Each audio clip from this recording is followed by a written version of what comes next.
Hello, everybody. Welcome to Frame Trap. We are doing it remotely because we've had some COVID going on, and so we're doing it from the safety of our homes. I am joined by Daniel Bloodworth. Hello. And Michael Damiani. How's it going? I'm your host, Ben Moore, and this is a pretty awesome frame trap for reasons that we will get into with the SIZZLE and the HOTTAKE. There might have been a state of play that happened. There might have been some things relevant to our interests that we will discuss. But before we get into that, this is also the episode kind of before E3. You know what I mean? Like, there's no E3, but basically E3. Yeah, I have to get used to SGF. SGF, yeah. It's like, I want to put that in the titles because Summer Game Fest takes so much space, but I'm just like, nobody's going to know what I mean if I just put SGF. It's so hard. See, yeah. I just substitute SGF for E3 in my mind. Maybe it's just me, though. I don't know. Mm-hmm. Like, even if E3 goes away forever, this will always be E3 yeah. time to me. I just say not E3. Not E3? Yeah. I can't wait for not E3. Yeah. Not E3. Now that would be an interesting convention. So I was thinking, E3 obviously most celebrated for its hype reveals, making dreams come true, but also celebrated for its embarrassing moments.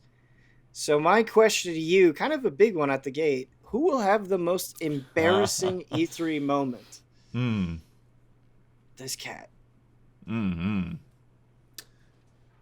Yeah, because I don't know who still does like live, or everything's like pre-recorded now, and who does like skits anymore. So it's like Keely's is going to be live though, isn't it? Yeah, so it's like it has to be Keely, something at Keely, but generally there's nothing too embarrassing at those.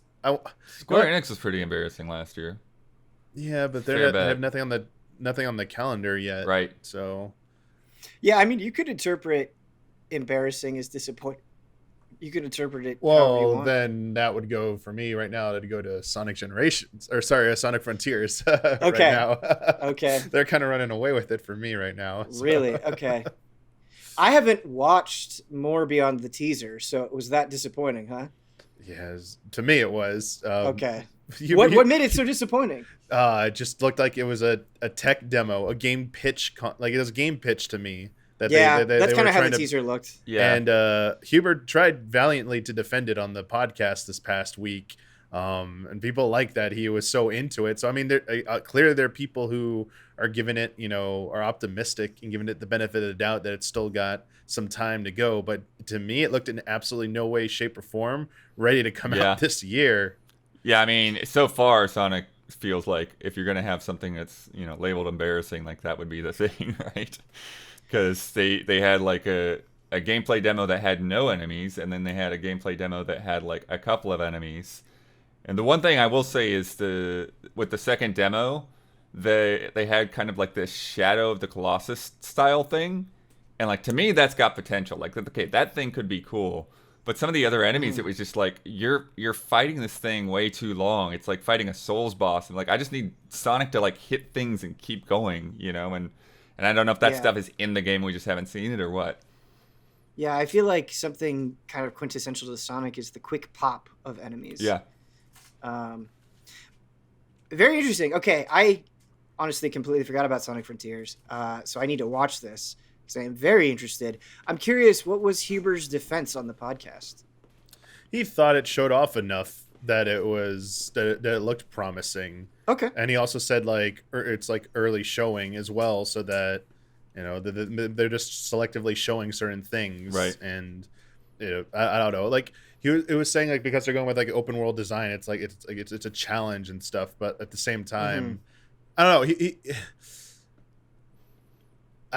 It was kind of like frustrating because I know he was trying to put a positive spin, but it's like so hard to like vast empty stretches of nothing with Sonic just running through them doing. It's like, sure, there are grind rails over there and there's like a tower you can scale over here, and there was an enemy or two to fight, but man, like at least he conceded it. Like there was like popping, and technically there was like some issues, but I felt so bad for him because it's like I don't know if the game's gonna change that much, or if it is. Why did they opt to show this off and not like show us the most compelling footage they could have right out of the gate? This seems like a weird decision to me. Yeah.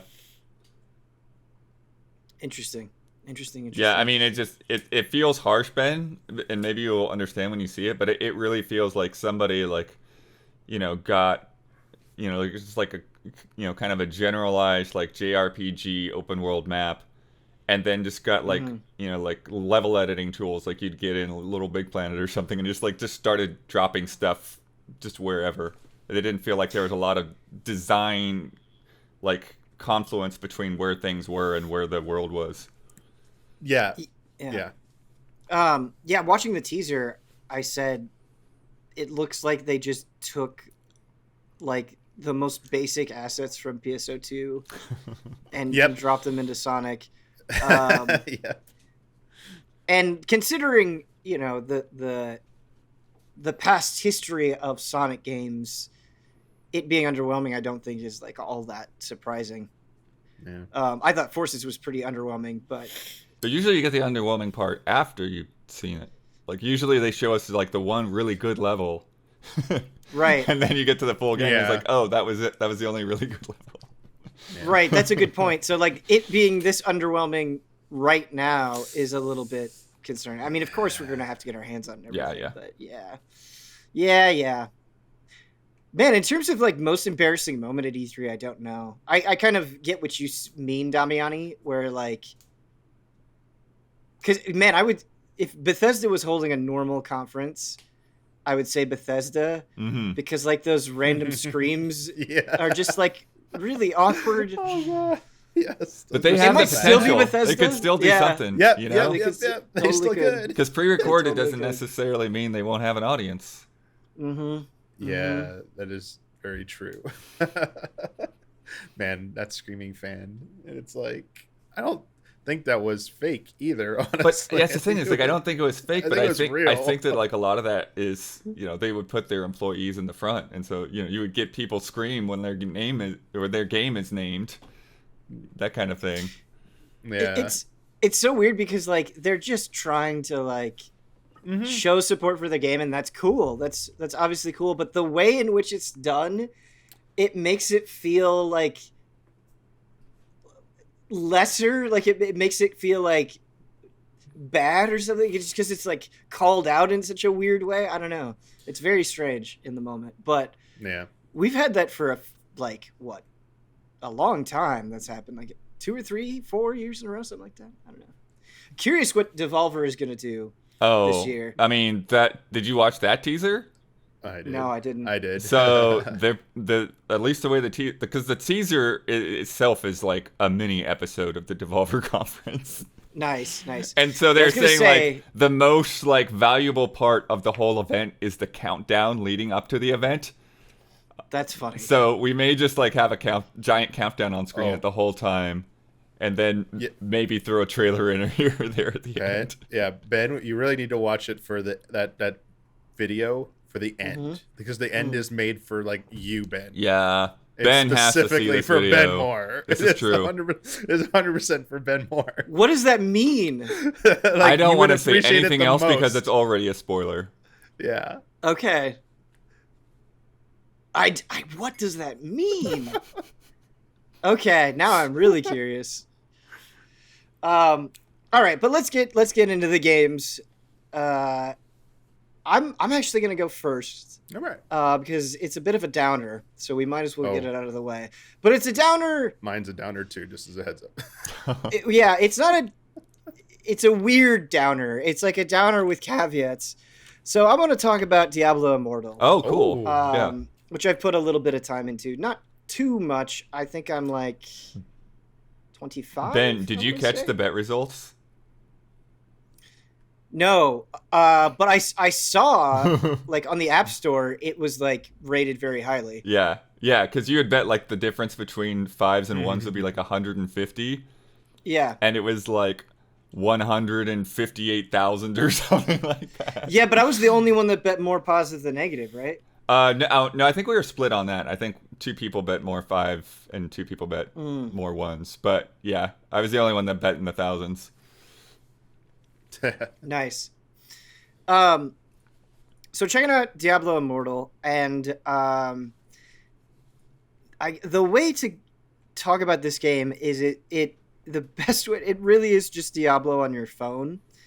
Uh, and I started with touch controls, and they're okay. They definitely get the job done. So the way that it works is like you move your character with your left thumb, and then, well, I mean, you can switch obviously if you're other-handed.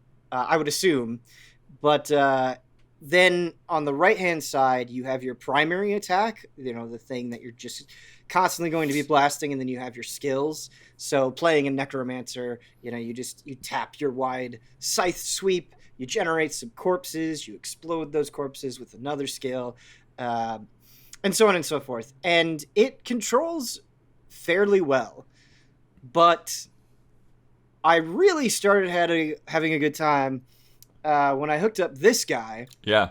Nice. seamlessly, the Xbox Elite Series 2 controller. And that was just so much more enjoyable. I mean, it's like, oh, okay, like I'm much more familiar with this, you know, having played Diablo 3 on consoles, and I felt like I was just able to hit the skills more quickly. Um, and you know, you don't have like your hands in the way, which is also very, Yeah. very Well, nice. that's why I was wondering when you say, with the necromancer and summoning skeletons and stuff, and like, Yeah. is that hard on a phone screen? Do you have like too little space for that much stuff going on? Yeah, it's a good question. So by default, you just have two skeletons that will just run around and attack things. You can command them on a specific target, and they'll get like bonus attack speed. But the way that it works, Blood, is for the most part, you hit a skill, and it's like super auto targeting. Okay. Like you can control it, like you can like the skeleton summoning spell, you can make it go closer to you or further away from you. You can finagle with it, but I feel like a lot of times in most combat situations, um, you just kind of hit the skill, and it will. If you're just surrounded by enemies, it will do what you need it to do. Now the problem with that is playing on controller, where I felt like I did have more control and could aim easier. Sometimes I like corpses, for example. I would try to explode corpses in front of me, but it would like snap and target the corpses behind me. Okay. And so Oh, I almost feel like the auto targeting is too aggressive in that okay. sense. Um, yeah, I feel like it wasn't a problem that I ever had with Diablo 3 in the same way, this kind of weird targeting thing. I wonder if I could mess around with that in the controls and make it Y- better, but Yeah, that seems odd that there wouldn't be an option because isn't this? Oh, sorry, I'm looking up some info on this. It's also mhm. available to play on PC, Yeah. which means there has to be like a. Is it already on PC? Apparently, it is. I'm seeing Okay. some like gameplay, and I was like, wait, it's on PC. But yeah, I would imagine people would be kind of frustrated if there wasn't a way to like tune it to like adjust those settings. But Right. It may be that it they have makes default profiles for phones that's different than yeah. PC as well. Yeah. Yeah, I'm watching some phone gameplay too, and like, yeah, it looks like it works well because of that like snapping. But man, it looks. I'm impressed at how good it looks. Like it looks Yeah, so as you're that's saying. Like I believe it seeing it in action. It looks yeah. just like Diablo 3. It's pretty good. Yeah, Damiani, you actually bring up a really good point. It does look really good. Very much like style similarities with Diablo 3. I would say, just in terms of like character design and UI and all that stuff. Very, very Diablo 3. Um, but the detail in these places is really, really good. So, like when you Okay, go that's into the good. dark wood, seeing like all of these vines growing over the place, or even when you go into individual rooms in town, there really feels like a lot of love and care. Like, you know, paintings being hung up.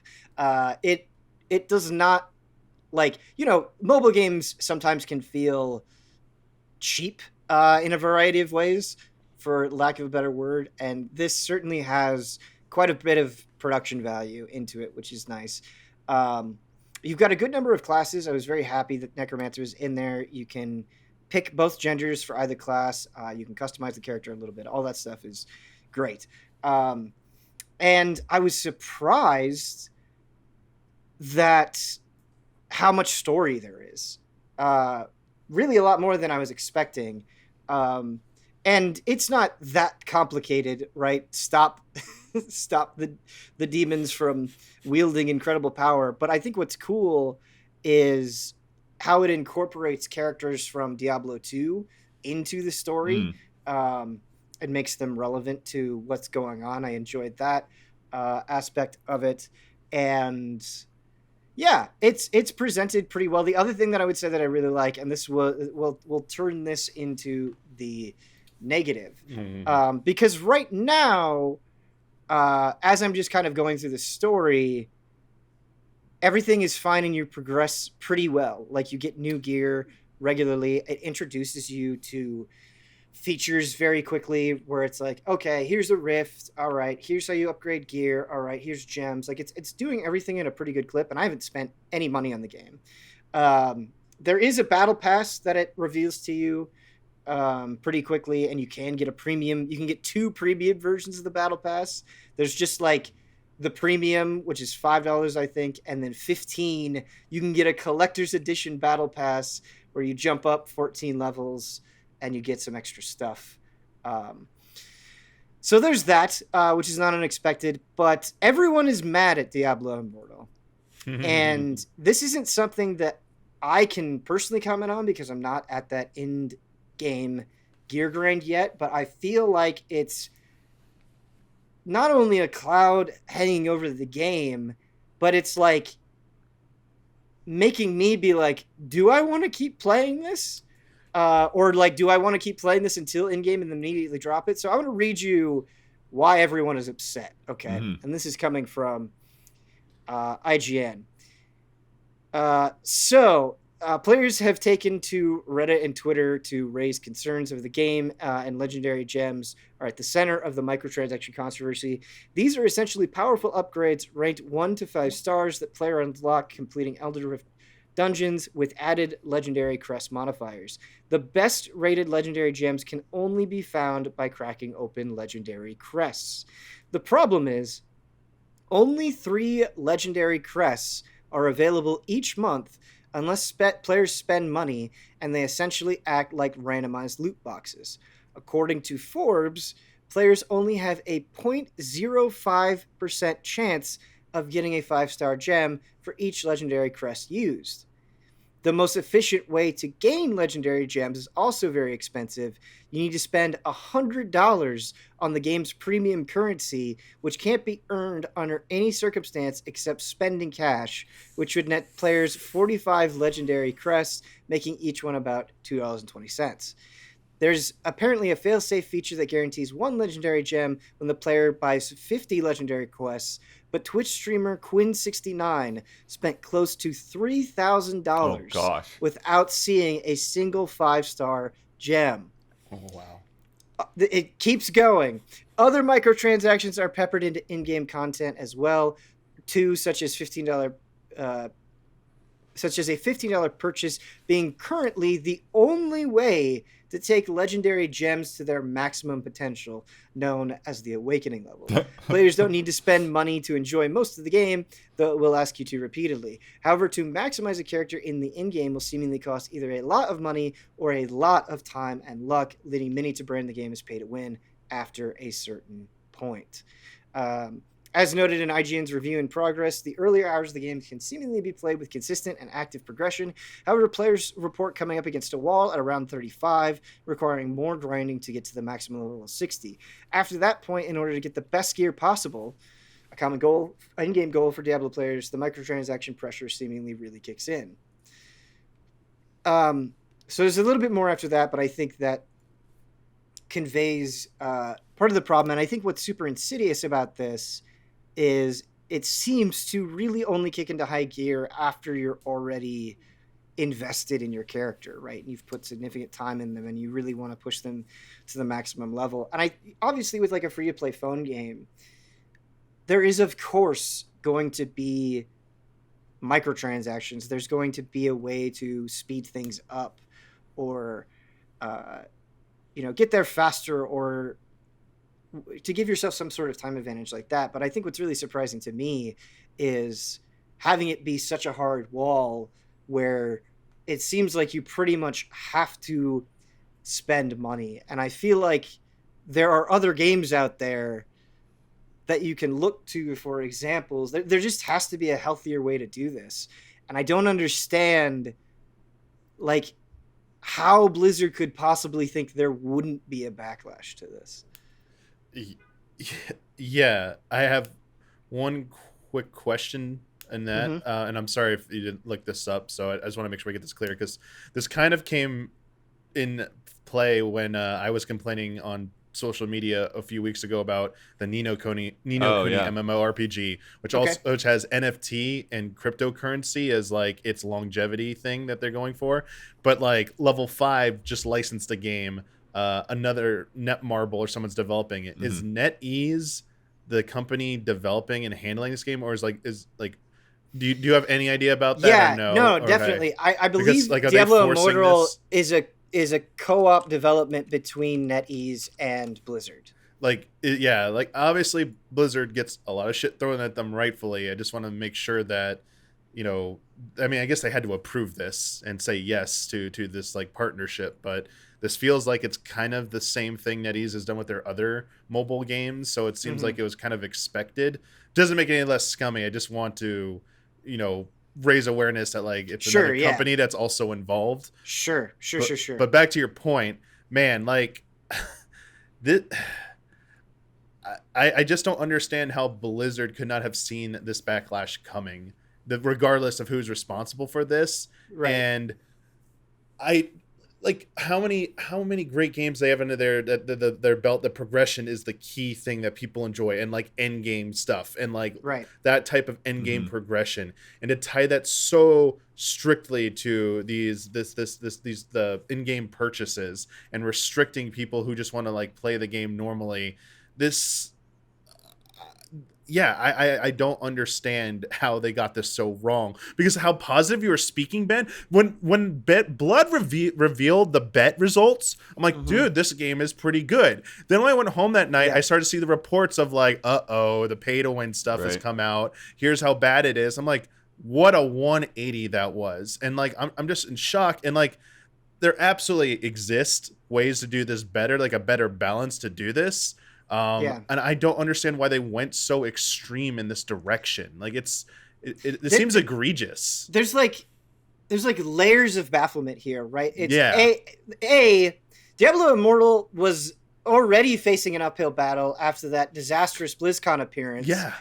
The don't you have phones comment, it not being on PC, and now it is coming out on they went back on that. So it's already, just the game itself has already been mired in controversy. But beyond that, Blizzard has just taken punch after punch of bad publicity. So like, I don't know why you would go so willingly into more. I understand that games of this nature take a very long time to produce. This wasn't a snap decision, but it's just another thing is it's fucking Diablo. It has huge brand recognition, right? This is something that has a very, very, very large audience. People are familiar with to some degree. I feel like you could still make a killing, even if you just offered purely cosmetic stuff or things like stash tabs or something. Like you could have gone way less and still made a killing. And it goes back to my other point, where I'm sure a ton of people maybe who don't follow gaming news are going to see this, they're going to play it, they're going to get invested, and then they're going to get sucked in to this, slot machine of gear, just because they, it really doesn't put its foot on the gas until you're at the end of the game. I'm trying to think of any highly successful pay to win game where people are like happy about it in general in the long run. It feels like cosmetics and maybe some kind of like cap on pay to win options. Like I think maybe those legendary gems, like they were more readily available by playing normally. And then maybe like, okay, you've done like your monthly allotment. Now you can get a few extra. Like, what'd you say? Like you get like what, $100 for like how many of them or something? It was like Yeah, Also, so like in that the article price it was point. saying the most efficient way to Efficient. Okay. get legendary Yeah, gems because you don't is really to have a spend guarantee of $100. getting a legendary gem at all. It sounds like, yeah. Yeah, like it just seems like that is Right. too aggressive. That they're making you gotta potentially spend way too much money. Where it should just be like, pay us a few extra bucks and like you'll get like a chance to get like a few more of these, and if you don't, okay, it was just like a small investment. Mm-hmm. I think the problem is, as it's been described to me, is that, man, plopping down a streamer plopping down $3,000 and not getting even one of those 5 stars or whatever, it's just like, what? Like, I Mm-hmm. get it, they want to make more money, but man, like that's the quick way to like piss off people, and especially in end game stuff where you are like trying to do end game content, and it's like now it's also almost necessary to do this.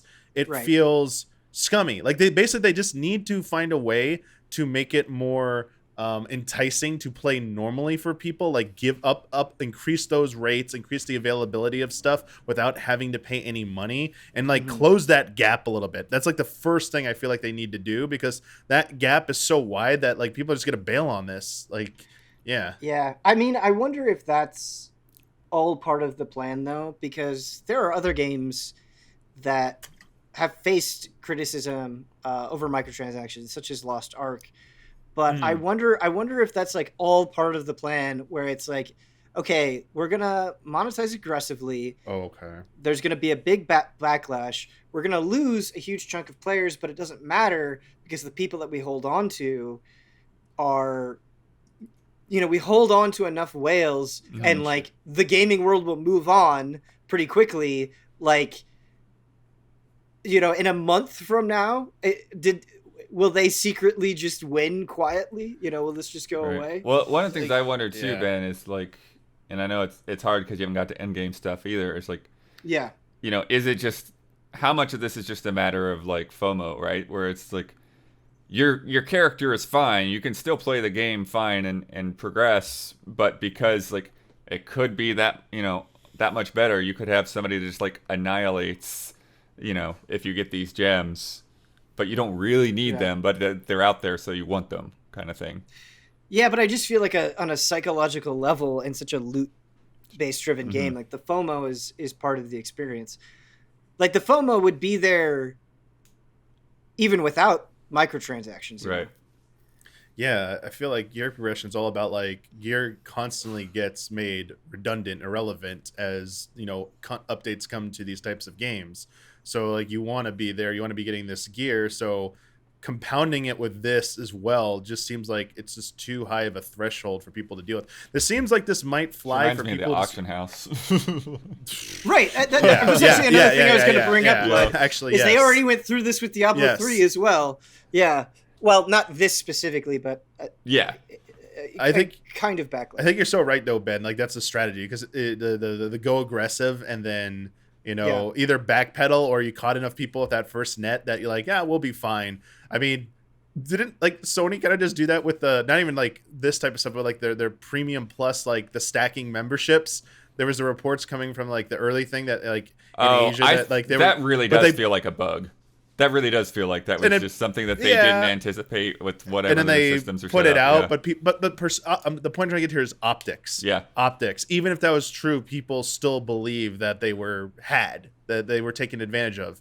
And with so many missteps with Blizzard and Diablo, and like even if this game ends up being successful because of whales financially, if the negativity is what like people remember the most on like a broader like level, then like it damages the brand, and it like endangers like the future of Diablo. It's like you won the battle, but you're losing the war here, is basically the thing. I think this might work for mobile companies that like put out different types of games every so often that keep cycling through. With a big huge brand like Diablo, I think you can't get away with that. Like you can get away with it this time, but like at what cost is it coming at truly?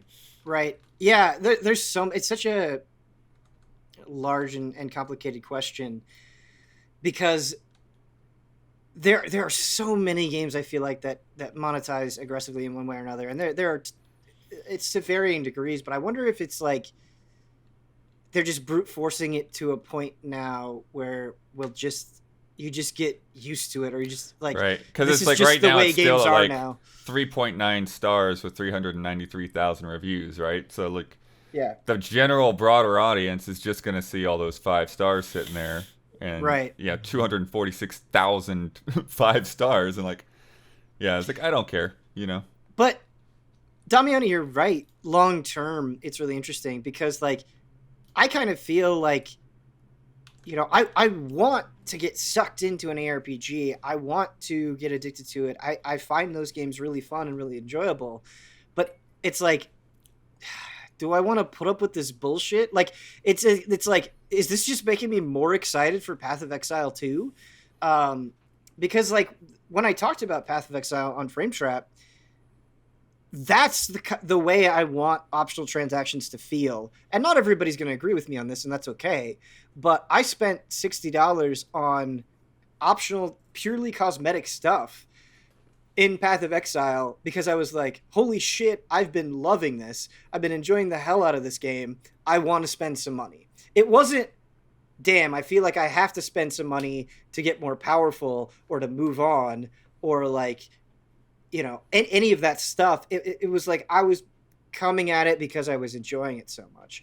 And that I can accept, right? If I feel like you're giving me that value and I have the option of engaging with it further with money, I think that is okay. But when you're like, I don't know, trying to suck me dry, it's just I don't know. I don't know. Yeah. Because it's not just this, right? It's not just this. Yeah. It's like, there are other things you can buy. There's a battle pass you could buy. There's a collector's edition. And so it just feels like it's so over the top and ridiculous. I don't know. Like I kind of want to see like where that wall hits in. So I want to keep playing it. I want to like figure that out, but it definitely has a cloud over the whole thing. Yeah. Blood, maybe you can put us into a more positive headspace with Behind the Frame.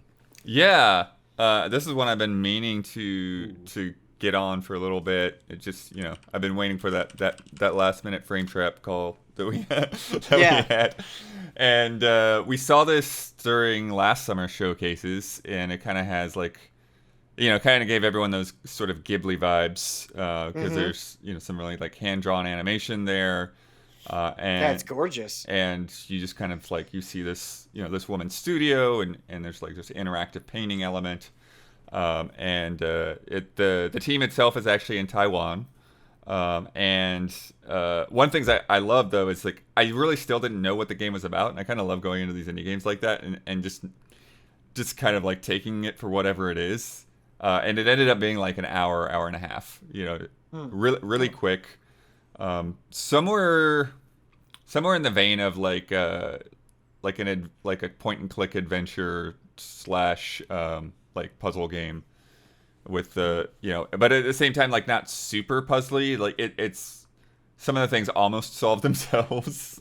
So it's kind of just this interactive story, and figuring out what's going on, because there's things right like and when it's so short, it's like it's hard because like I don't want to spoil anything. Right. And it's like there are things just like right away. It's like, well, that's weird.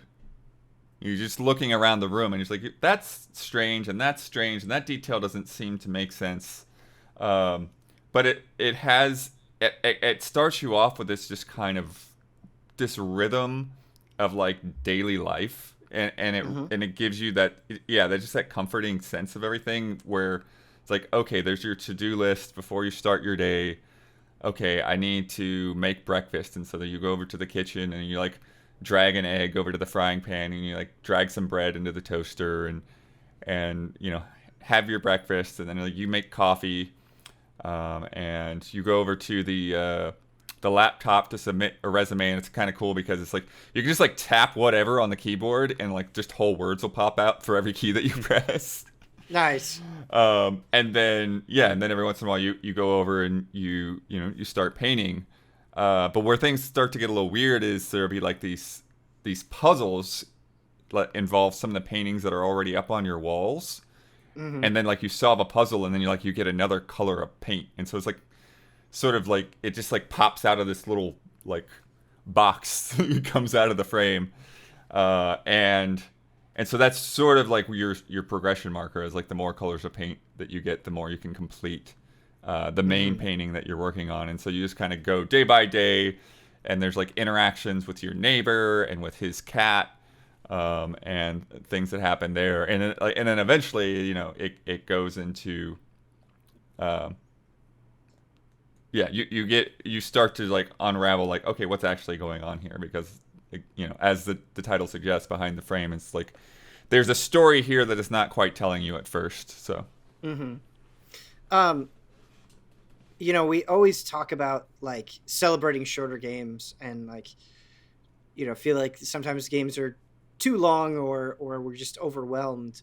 So like an hour and a half just sounds kind of appealing based on that. But I almost wonder if that's like too short, right? Like do you feel like the game had enough time to really tell a full and complete story? I think the story, in terms of the storytelling, I think it's fine. But I do think that like in some cases, I just sort of, I felt like it would have been cool to have more interactions to do, you know, during a day, because you know a couple of days is sort of like, okay, well I did that, and then, okay, now go make breakfast again, you know, and it doesn't do that for every single day that you do, but it just sort of, yeah, it didn't feel like, sometimes it would feel like the same day, one day would be very similar to the last day, and then there's like not really, and it makes sense because of like the way that they're doing, but there's not like any way to like have like any kind of like self-expression, you know, there's not like free painting or anything like that. You're just kind of like filling in like a paint by numbers sort of thing, and so if you leave some little gaps and stuff, it'll like nicely smooth over that for you. But it is, in a way, a lot of that stuff doesn't matter too much to me, because it's just such a, like, it's just kind of in a way of just like putting you in this relaxing space and giving you something to think about, you know. And it doesn't, the story, the way even it wraps up, it's like it doesn't exactly tell you what's happened. It just sort of leaves it up for interpretation. One thing that is cool, and like I was saying with like the physical interaction with some of the things when making breakfast and stuff, there's also a tape player, where you go over and you grab a cassette and like you like pop open the eject button, grab the cassette, put it in, and then like every day has like a different song. So yeah, just listening to music and hearing the rain, you know, like even when you start off, it's like, we recommend you play this with headphones on. You just nice. Get into the vibes.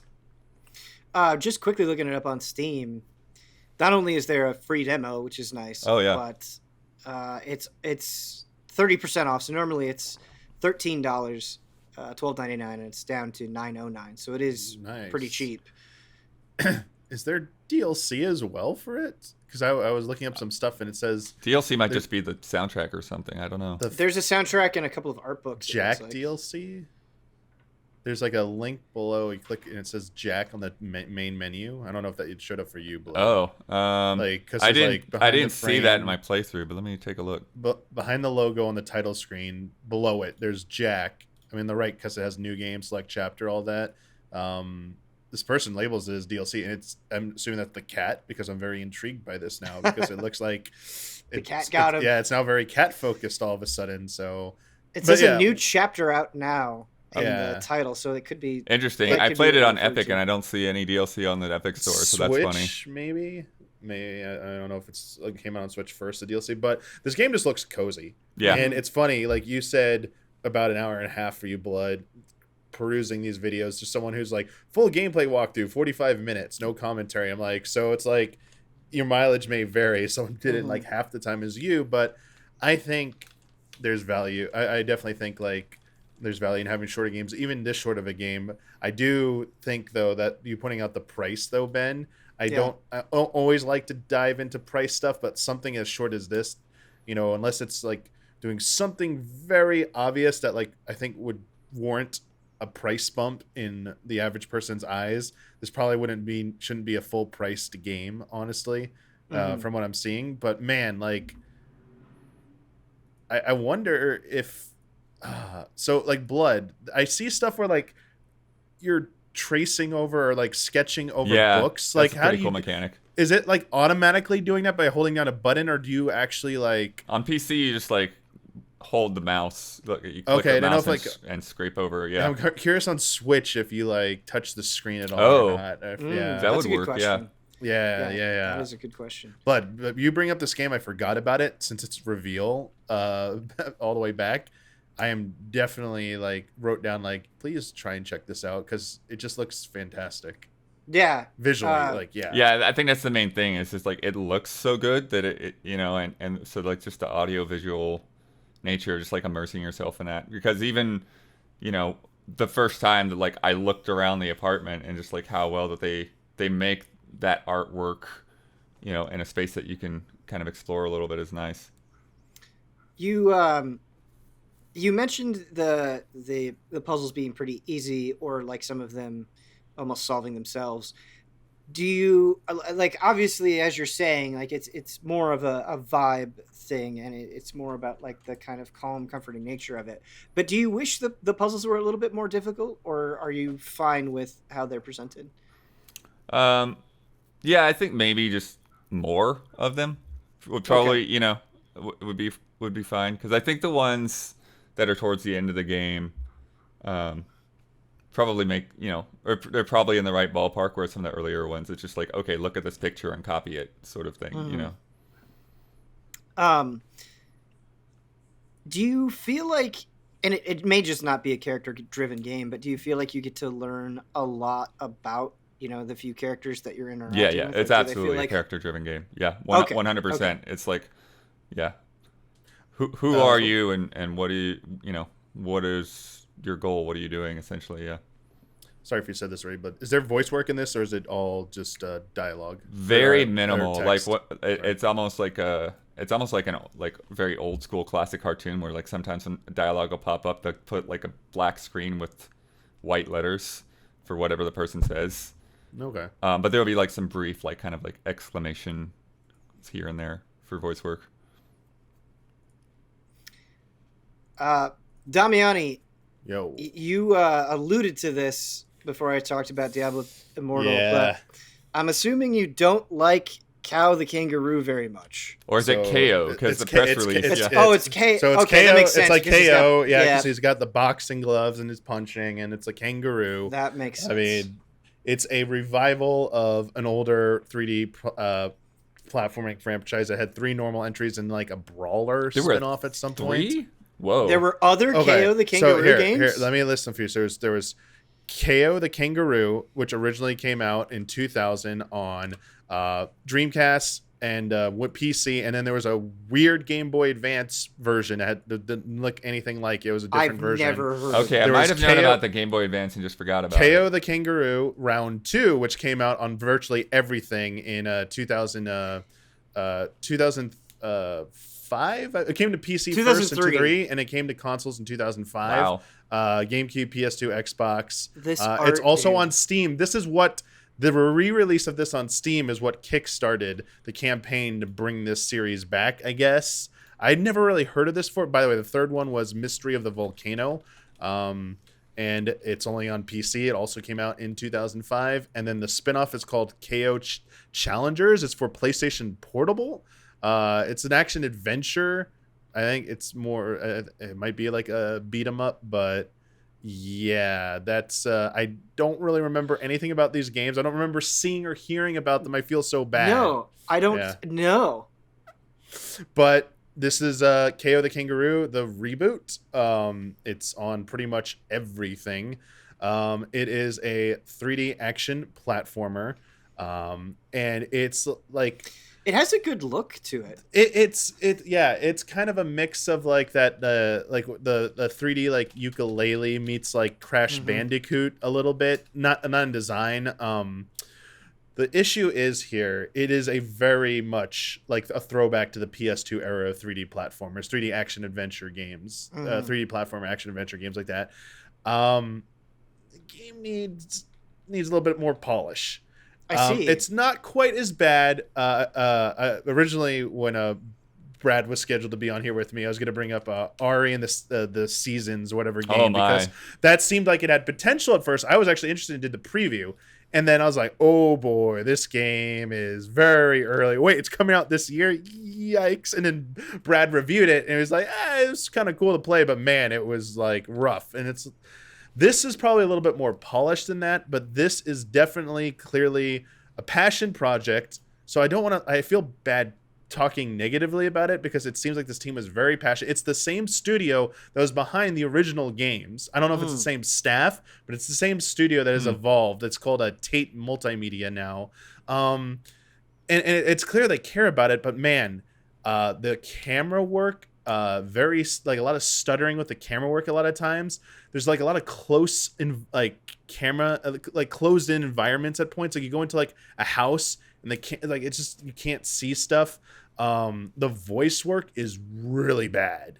Like lifeless, emotionless delivery on a lot of the voice work. Like the main character KO probably has the most kind of personality and feels like it's got like the most kind of like I don't know effort. I don't want to be mean, but like it feels like they tried the most. Everyone else in there, like your mentor who's like supposed to be teaching you, I don't understand. Like I feel like they just read the lines as is, like just like looking at a sheet, like okay, because they're short sentences. They read it like a run on. It's weird. I thought I was losing my mind a little bit. It was taking me out of it. The combat is very rough. You have melee combo. You have like a 3-hit melee combo. You can jump, you can roll, you can jump in the air and do attacks in the air. Eventually your gloves power up. The first thing you get is the ability to see like enter like this kind of like alternate realm where only you see things. So like platforms will appear to you when you activate it. Eventually get like fire gloves, which do the obvious thing of burning down things. Ice gloves, which can freeze things. Like there's a water environment where you can freeze the water to traverse it. I saw a clip of, I think, lightning gloves. I didn't see that in game just yet, but I think there's one more power up. But the enemies, like the environment, it has like a hub environment, and then you do the collectibles to unlock gates to go to the individual levels. Levels are extremely long. The first level took me like 20 something minutes, like 25 minutes. And I wasn't even trying to go for all the collectibles. It's very straightforward. The platforming it's very basic. The enemies are either too simple. There's like one-on-one. It's like there's nothing to it. Or they throw a ton of them at you and it doesn't feel like you have the correct tools to deal with all of them. It's like you'll get overwhelmed a little too easily. So you kind of like back off and then go back in. And you don't like you have a crowd control move on this meter when you build up. And the animations just don't look good. And then like the sound design too. There are points when like the sound just goes out. Like what's supposed to be a big impactful hit, like it just doesn't really, it's like a mild pop. I don't know. There's like all these little things just add up and it feels very mediocre at best.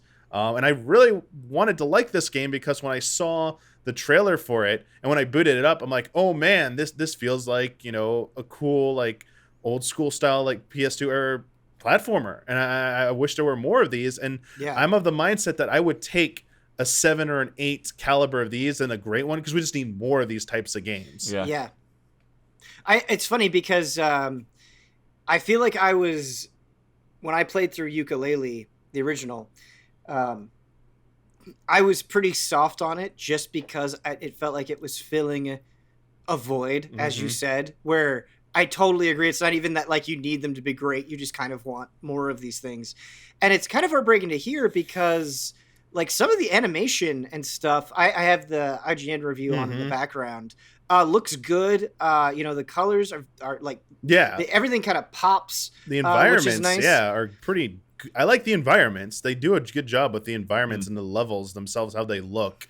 I mean, there's like jungle. There's like a water area. There's like an ice area. The hub is like on a beach, nice like tropical. It's like a lot of East Asian influence and a lot of the building designs as well. And I thought the character designs actually weren't that bad either. I kind of if you look at the old KO, how he looked and now how he looks now, like I think this actually is a pretty good improvement. So like I think they got some things very right. And like they have a bunch of collectibles, alternate paths in the levels, so like you can go out of your way, like like in Donkey Kong fashion, collect the letters of your name, KAO, instead of like KONG for Kong. So it's borrowing from a lot of great things and has some good ideas in there. I just think the mechanical execution is a bit lacking. And it's very simple and basic. And I think the longer you play, even with the addition of like the powered up gloves, it's not enough, and it starts to feel a little mundane. Gotcha. Just watching this footage, I mean, I haven't played it myself, so I could be wrong, but I feel like I kind of get what you mean with the combat, where it seems maybe a little messy. It feels like maybe the screen shakes too much when you hit enemies. I was getting a little bit of like a headache from like the camera work. Like that. That's how I can tell. That's basically my internal thing of like, this game's camera is not smooth. It needs work. And whenever a game does that to me, it's either VR, because that's the nature of VR. It's supposed to be shaky and stuff like that for most things because you're really moving your head. But when it's a third person perspective like this, I don't expect that. And it was a little off putting, but that's not really the biggest issue. It's just that, again, like the combat's a very simplistic. The platforming is never really feels gratifying. In fact, it has a double jump. It has that weird thing of like, they got jumping works, but doesn't feel good. It's like you're just like dealing with it to get by, but it's like not a pleasure like in a Mario game or in like even in 2D like Meat Boy, like jumping around in Meat Boy just feels so good. It's like, I feel in the platform game you gotta nail the feeling of platform. Even in Crash, like Crash 4, where like felt great. And even in the 2D ukulele, they got that very right. But I think they might needed to spend a little bit more time working on that with the physics of the platforming mechanics. Just a little bit more time. Yeah, I'm really curious just because I don't know anything about KO. Like, I'm learning about this series for the first time. I thought this was like a brand new thing. I didn't realize it was part of this legacy series. Same, I did too. I remember the original. I didn't know there were so many sequels and things.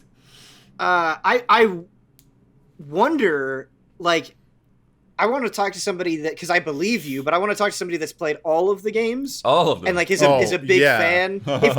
I'm sure they're out there. Yeah. I just wonder like what the opinion would be from somebody who has history with this series. I almost want to bring up like the 2000 video gameplay and to see what it looked like. Yeah. I mean, it looks like an N64 game. You know, it's on PC. I'm watching a clip of it now. The 2000 version looks like something you see on N64. Honestly, it looks like all very polygonal. Looks a little slow, honestly. But yeah, I would love to hear someone who's played all of them and say like this. I would imagine this one is probably it does look slow. Yeah, it's probably an improvement. Honestly, I would say that like the game. I mean, obviously, I didn't play enough to give it like a review, but like it is definitely trending in the like 6 area to like a best a swimming in like a low swimming in 7s, like just to give people a ballpark since we're not going to end up reviewing it. But I would settle if it was like a solid 7 through and through, but like they're just with a platformer, the thing that gets me is just that the platforming doesn't always feel right and the combat is just a little too simple and like, to the point where it's like, do I have to fight this? Can I just run past it? I don't need to fight this. Cool. I'm just going to go past, by it. And it doesn't lean in enough into like the level design and like the exploration factor. I feel like I understand a kangaroo with boxing gloves. You expect combat in there. But I almost wish it would have just focused more on using the abilities for traversal purposes and puzzle solving.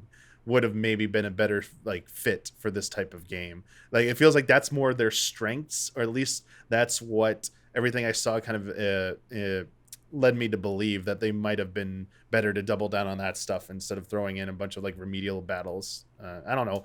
Like think about Crash Bandicoot. The combat isn't like the specialty in that, but it's the strategic placement of enemies in those courses that add to it's in service of the platforming. Right. It's in service of the challenge of getting by stuff.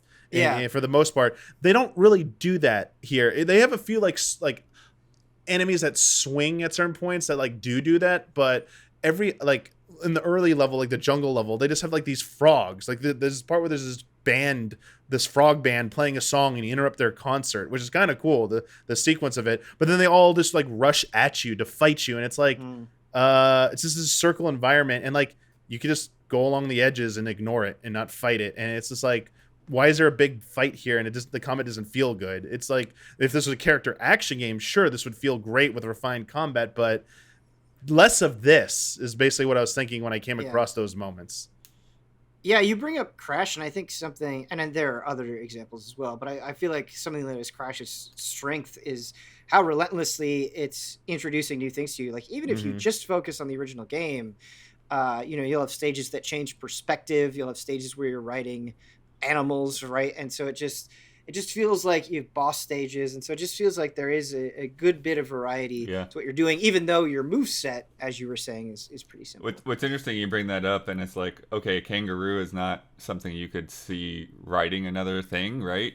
But I could see a mechanic to where you actually had things ride you. Yeah. It's like, and so that's your power up, is like, you find different characters or creatures to get on your back, and like, maybe have like some kind of ranged weapon or something. Yeah, I mean, I might be honestly like I'm pretty, I guess I'm kind of like very strict or harsh when it comes to platformers. So like maybe to other people the platform will feel like okay enough, but to me it felt like a little bit off. There's like other small like traversal things you can do. Like, I mean, there's like on the ice level, I mean, you kind of like glide across ice, like you're kind of trying to like skate on it. Like, so yeah, they do put nice touches here and there for like the traversal stuff. I just don't think the game just feels a little too simple, I guess. I feel like it's just missing a little bit that's holding it back from being something that's of note. Because right now, I don't know if I would like really recommend people try it out. Like, there's just better options out there, and I just don't really like the combat in the game.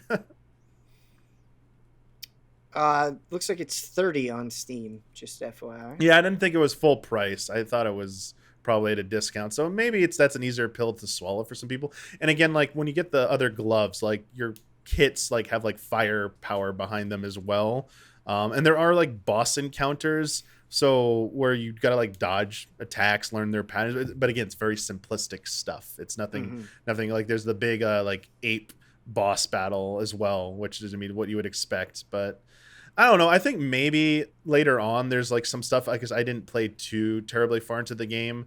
Like I'm watching a review clip right now, and there's something where you actually take that these purple stones which help you see the unseen, and you're carrying it around to like reveal platforms while dealing with stuff. So maybe the later stuff shines a little bit better. So one of the clips that I saw, I thought it was funny. He was like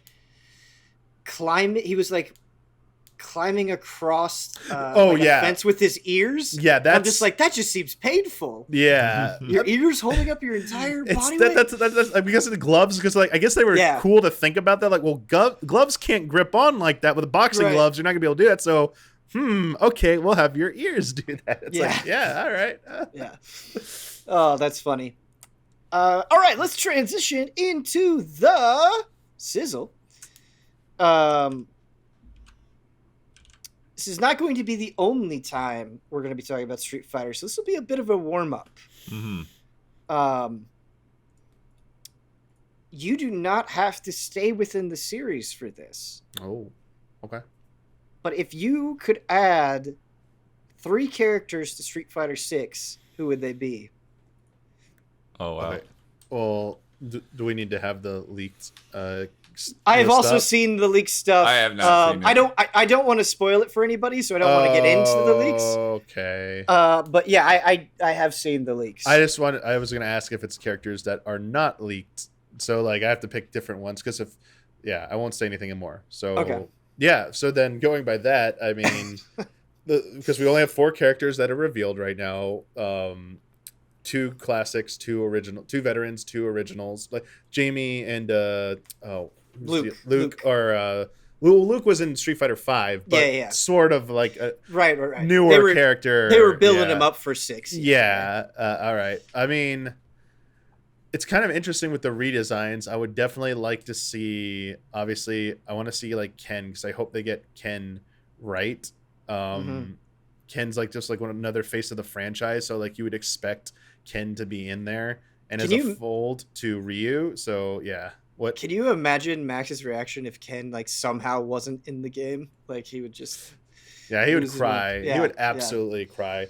Um, because of our stupid state of play bets, I'm waiting for Blanca. Yeah. Like I love seeing Blanca's design, so I Well, definitely want to see apparently Blanca. Blanca-chan was in the trailer, so Yeah, Yeah, that apparently. detail is amazing. Yeah, we'll hold that for later. But yeah, I always like seeing how Blanca looks in each game. And then Mhm. let's think of a character maybe who hasn't been in there for a while. Man, you know what? There's all these rumors about the reasoning behind this, but if it was possible, because it had something to do with like the Bruce Lee estate, something about like them objecting to parody uses of his image going forward. Fei Long. Isn't it time for like Fei Long to like get like a comeback? I feel like it's been yeah, a it's been a while. long time. Last time he was in was 4. Yeah. It's been a long time. He's a cool character. He's a cool character. It would be neat to see Fei Long again. Those are good picks. I like to see high level players play as Fei Long back in the day in Street Fighter 4. It was like really cool to see him play. Also, like his combo moves just looked really cool. Like there's like a power to them, and it wasn't like too excessive. I feel like it just like each normal hit just felt like had that like heavy hit. Kind of like how we felt with Street Fighter 6 with the trailer, how hits landed hard. So I feel like it'd be a good character to bring back for those heavy hits. Blood, you got anybody, or you want me to go? Yeah, well, I agree with Damiani that Blanca, it's just one of my childhood favorites. So always cool to see him pop up in there. I'd be curious. I feel like Blanca is one of those characters where if you were to ask like a very broad range of people, like obviously you're gonna get like Ryu, Ken, Chun-Li, maybe Akuma, but I think like Blanca is up there in terms of recognizability, like definitely top 10. I wonder if even top 5. I don't know. Yeah, Sorry, I think there's something about this like toothy monster spouting out of electricity. It's just like it's so weird compared to everything else. Yeah, I love his bite that he does. And then you were saying that Sea Viper never made it to 5. Sea Viper never made it to 5. Oh yeah, that was a good one. Yeah, SF4 I introduction. think she was in at least one character story mode. Mm-hmm. So she was present in that way, but never playable. Yeah, Sea Viper. I just really dig Sea Viper's design. I think she's super cool.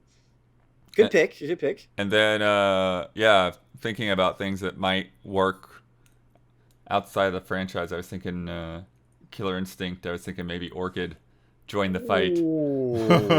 Oh, blood. Killer Instinct would not be the fighting game franchise that I think.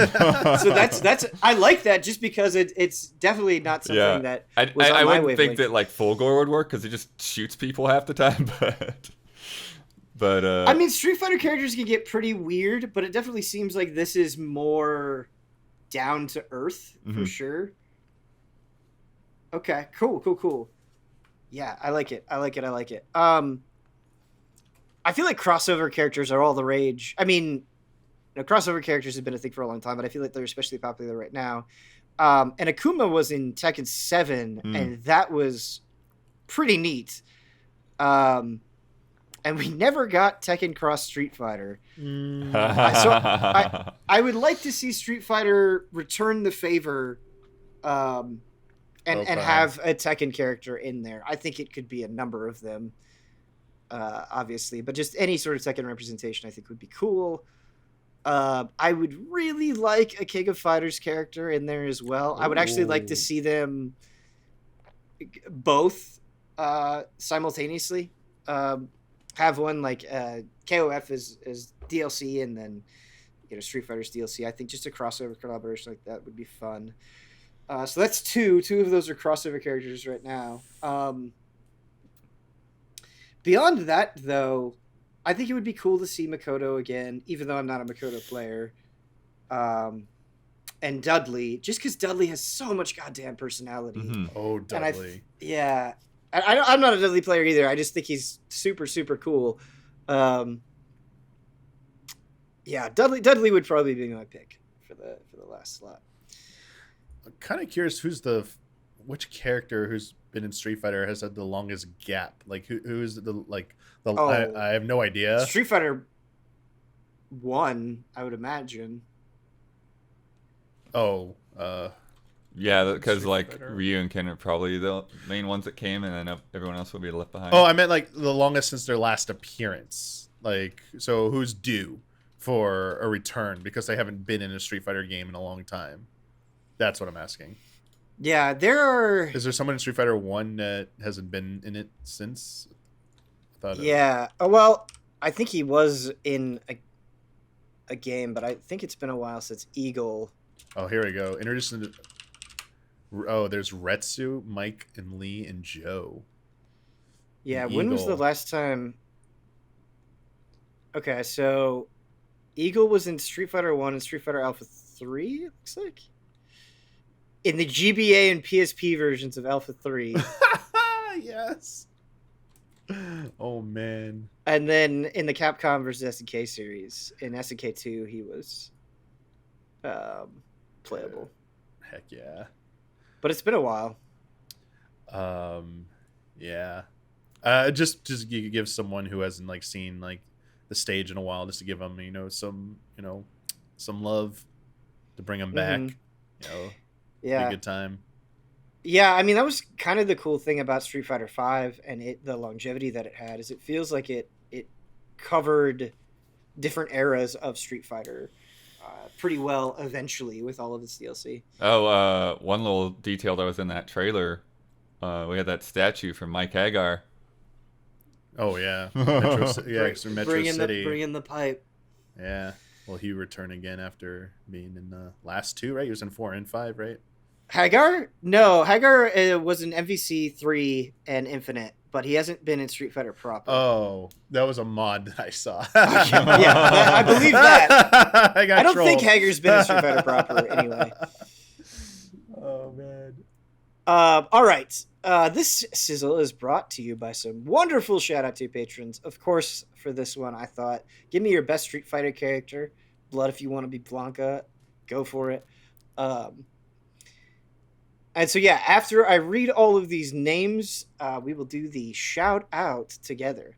So thank you to Elthanas, Greg the TheDarkKnight Kettering, Caleb Togi Crawford, Nick, Anacrothe, and Jabbawabs. Shout out! Was that Blanca? I'm trying to, yeah. Okay. I tried to do Bison. I don't know if that came across. I tried to do the announcer from Street Fighter 2, like, you lose. Oh, yeah. Shout yeah, out. yeah, that was good. That was a good choice. Creative pick. All right. Give me 1 second here. Been a while since I've done a Frame Trap remote. Bloodworth, tell me about this weird little Playdate device. Yeah. Ooh, so yeah, yeah. I've got it right here, and got a crank on the side, which is fun, and Isla had already ordered one, and then we got. Wait, show it again. Sorry, Yeah. I missed it. Yeah. Isla had already ordered one, and then we got the press unit in, Mm-hmm. and then so she did the press review. And then once hers actually showed up, then she gave me hers. So it's interesting because I'm actually like experiencing it sort of the way it's set up, which is weird on its own. So when she did it, she just like got all of the games, not all at once, but like every day she got like 2 new games. Mm-hmm. Whereas with the way it's set up, when you order a Playdate, they have a season of games that I think goes 12 weeks, and then every week you get 2 games that unlock. And just from whenever you basically like open it up and register it and sign up. So I've really only played 4 games so far, other than like a little tiny bit here and there with Isla's earlier. And then there's 2 that I found really interesting.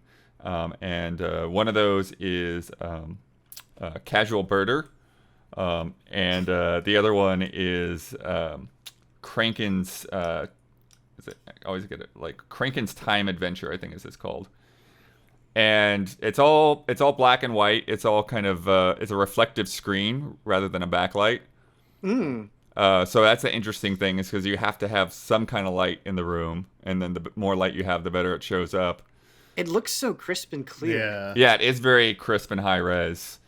The other thing that's nice though is that it has a mirror application, so you can hook it up to the PC with the USB cable and just play on your PC monitor as well at home. And Cool. so for Casual Birder, that actually ended up being like something I went for, because it's sort of like a mix of like Pokemon Snap and like a classic point and click adventure game. Okay. And so, but it's all kind of Game Boy ish, and so like a lot of the details and stuff are really very small, fine details and very small text at times. And they even make a funny joke of it at one point like early on, where it's like, the cover of the book says birds, but it might be too small for you to see. and yeah, so there's like, I think like 27 birds or something like that in the game, and you go around the little world and try to snap photos of them all. And what's nice, one of the nice little things, the way they use the crank in that, is it uses as focus. So things that are like more in the foreground or background, you just kind of dial in the focus with the crank. Okay. And some of the birds are just sort of out there. You walk onto a screen, you see a bird, you line up your shot, you take your photo.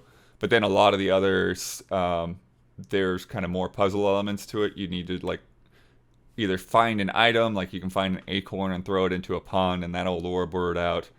Or there might be like this sequence of events that you have to sort of puzzle out and figure out how to do something. And then they're like birds that are like moving too fast for you, so you have to figure out like, how do I get a picture of this bird? It's always moving away.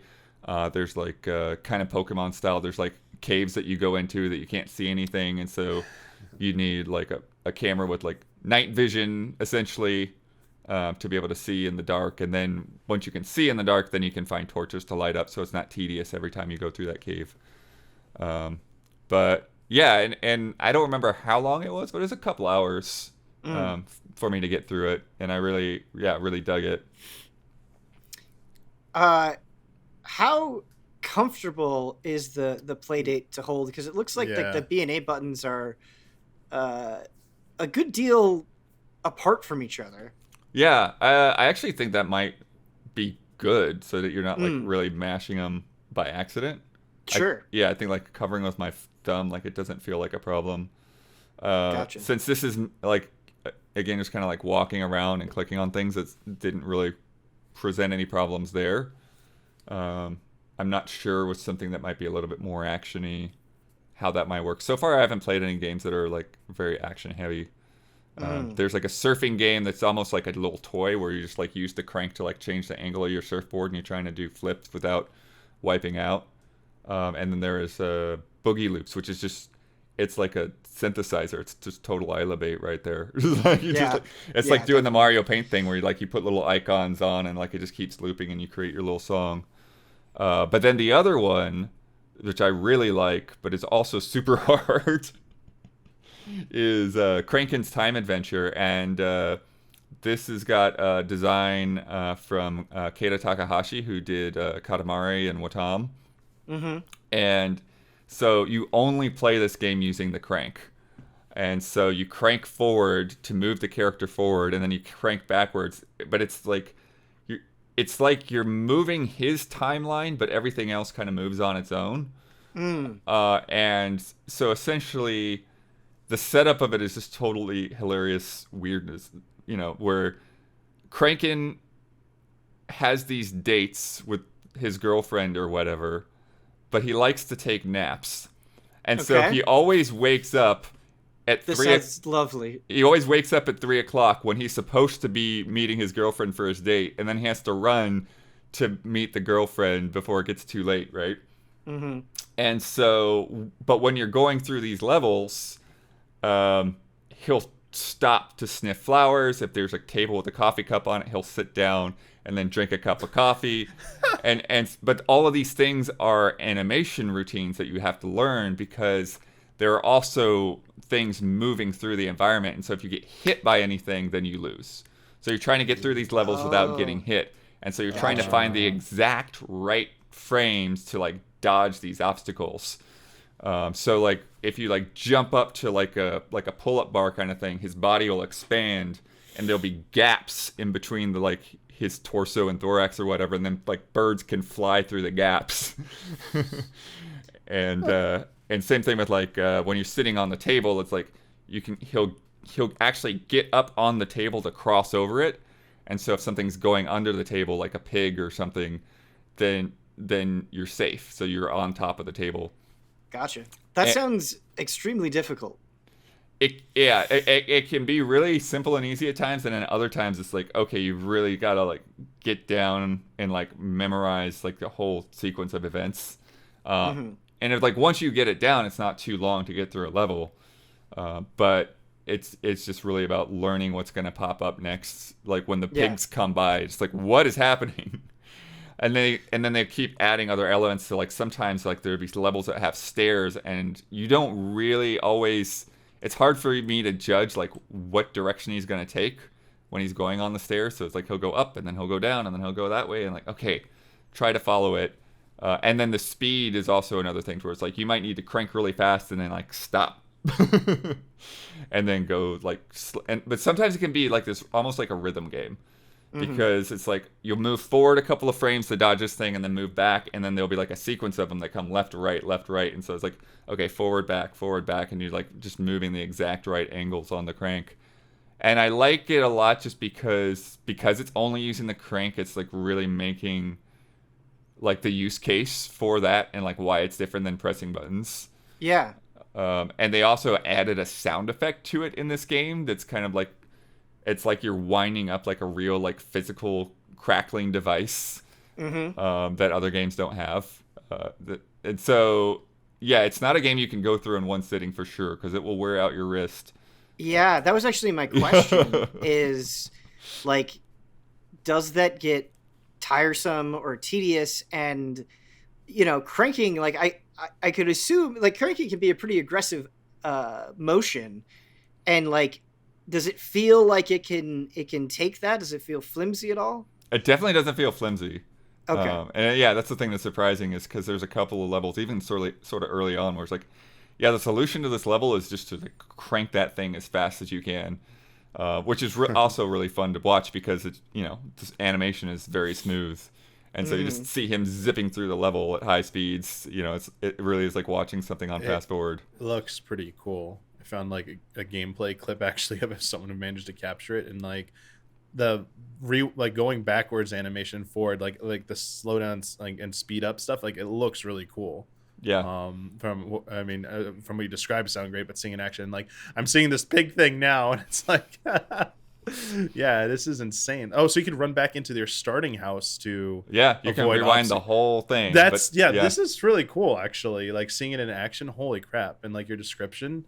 And then I didn't understand what he meant. Like we stretched his body. I had to see what he looked like, because he looks like the Tin Man, right, from like Wizard of Oz, but like with 3 circles as his body. It's like, yeah, when it stretches, I get it now. I was thinking of like stretchy, like elastic stretchy, not like this. So, man, this is really cool. I like this. How long does the battery last on the Playdate? I haven't run it out yet. Okay. Yeah, and what's interesting is like when it's off, it just like has a clock. You can like pick different clocks, and but I think because doesn't have a light, you know, like the battery basically gets used when you're using Wi-Fi and downloading games, and not really all that much when you're playing. Sure. Honestly, I think one of the most interesting things about this is just the delivery system. And like, I don't know, I feel like even if you don't care for, you know, whatever games dropped that week, the anticipation of it is kind of cool, right? And knowing that there's regularity to it. Yeah, there's a little like Monday mornings. There's like a little purple light. You can't really see it on here, but there's because it's like the tiniest little hole on the lock button. Hmm. But when you wake up, there's that purple light blinking, kind of like when the Wii did the blue light on Oh the yeah. disc slot. And it's like, hey, Mm. you've got new games, and you can see it on the screen, like new games available. So yeah, like I said, I haven't got to play this week's game yet, but the ones that there are, what did they get today? Lost Your Marbles and Pick Pack Pup, which like just the screen on that looks delightful. Like I don't know what's gonna happen, what kind of gameplay that is, but I'm curious. But so far, I've had like each week, it's like I've had one game that is like it's not bad, but it's whatever. I'll play it for a few minutes and then move on. And then Right. the other game I've really gotten into. So Looks like they're making a stereo deck for it, which is interesting. How is the audio quality just on the Oh basic yeah. unit? uh, it's fine. Yeah. Mm. It again, it's because it's going for more of that Game Boy aesthetic. It's Right. not. It doesn't need to be Doesn't, yeah, amazing. Yeah. that makes sense. Um, the problem that I'm running into with this thing, Blood, is it seems really neat, right? And like if I just had one, I'm sure I would get some enjoyment out of it. But it's 179 bucks, and I Yeah. feel like I already don't get to play everything that I want. And so I'm like, man, this seems cool, but like, is it really worth that price? Would I really like? Should I be making time for this over other things? Like that's kind of the debate Yeah. I think that I would have with this thing. I think the difficult thing about comparing the price to what I might expect is just the fact that that does include like 20 something odd games. Right, right. So it's almost like trying to compare it to like a Super NES Mini or something along those lines, but they're all brand Right. new games. Mm-hmm. And because otherwise, like, yeah, I would. It's surprising to me that there's not a light on the screen. Mm-hmm. Like that's the biggest surprise is like, oh, this is only a reflective thing. It's surprising to me a little bit that the like the little protective case is like a separate purchase that's I think $30 or whatever. Mm-hmm. And then Isla's, got busted while it was in her purse. So it's like, oh, No, you no. kind of need something to put it Yeah, in. Yeah. So yeah, definitely. she got hers replaced, thankfully, but I don't know how easy that will be for just the average Joe. Mm-hmm. Um, so yeah, those are the things. But I think it's interesting because clearly from what I've played so far and the general concept of like getting the new games that release every week, and then there are other people making games that you can buy and sideload onto the machine too. But it just feels like it's made to be that sort of bite-sized experience. It's made to be that thing that was like, oh, I've got half an hour to kill. I'll sit down and play a little Mm-hmm. Playdate thing. Yeah, for sure. So For it's sure. like that classic mobile Game Boy kind of vibe, just all around. Um, I don't think this is the case, but when the new games appear, you don't lose access to the old games, do you? No, Okay, Okay. okay. That's good.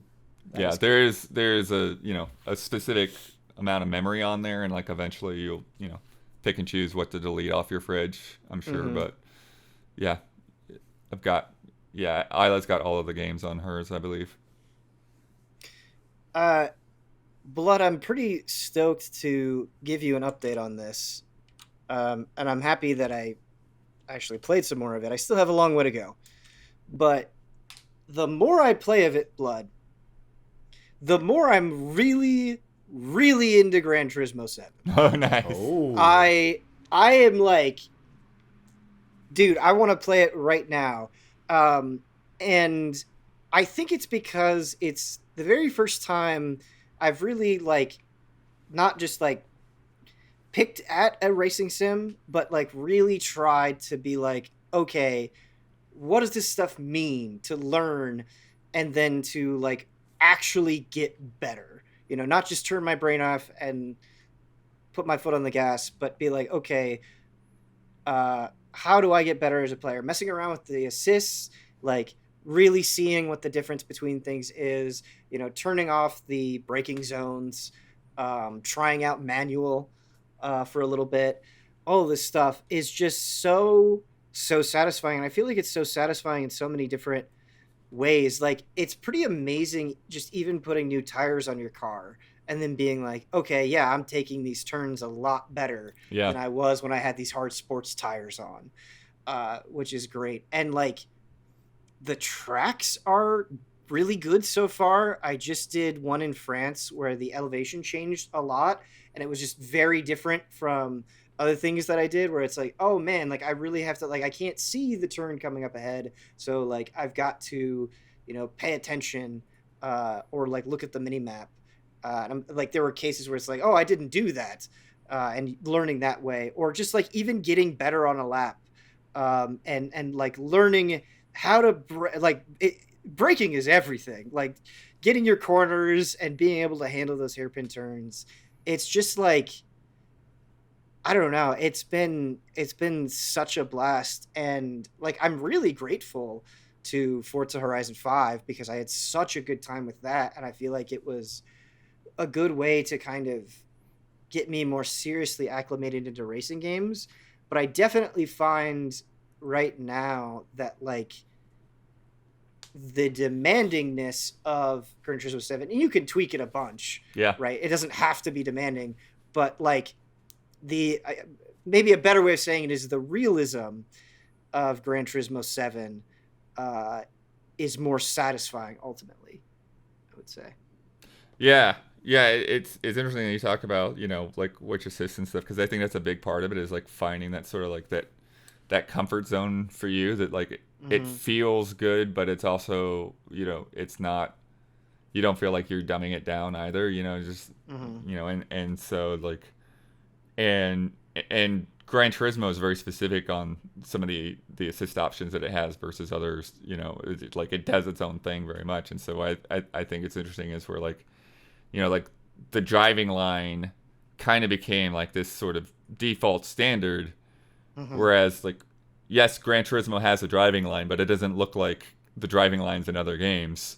But it does have those little corner markers, which I think are great.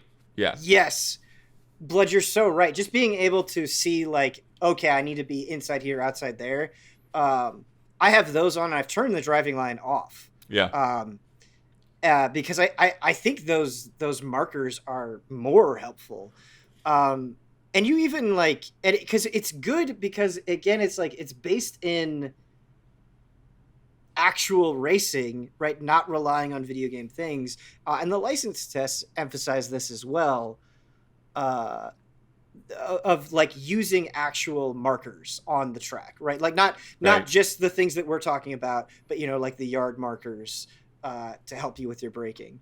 Yeah, and that's great one of as those well. things that can be, it's sort of like this give and take, right? Because the way to really use a visual point of reference to brake, you have to practice. You have to get on that track and learn the track. You can't use any visual markers and remember where to brake if you're doing that track for the first time. You know, so so that's where a lot of that comes in, because even the yard markers, sometimes if you're going too fast, you can misjudge that very very quickly. It's funny because I just got back from Las Vegas where I raced a Ferrari around a racetrack, and I feel like that real world experience has helped me with Gran Turismo 7, where it's like, oh, okay, like you can accelerate these corners faster than you think you can. And like being able to compare that real world experience with the simulation experience has been really interesting. Like I wasn't expecting it to help me with, my Gran Turismo play, but I definitely think it did, even if just a little bit. And yeah, the other thing is, you're going through these menus, right? And you're collecting cars and you're racing like specific classes of cars. And not only like learning a track for the first time is that satisfying on its own, but just how different it feels constantly switching from car to car, where it's like, okay, like this is the way this car handles corners versus the way this car handles corners, and just constantly bouncing back and forth, where it's like the same general theory applies, but you're going to be able to get away with more or less depending on what you're driving, which is really, really cool. And Brad said this when he brought it on Frame Trap, and I really think it's true. Like, as somebody who is like legitimately trying to learn, right, and interested, like trying to appreciate this on a slightly deeper level, they tell you facts about individual cars or classes of cars, but I really don't feel like they overdo it. Just as you're kind of going through the game, right? So like when you go to the cafe after you complete a collection, he'll kind of tell you like what this means, right?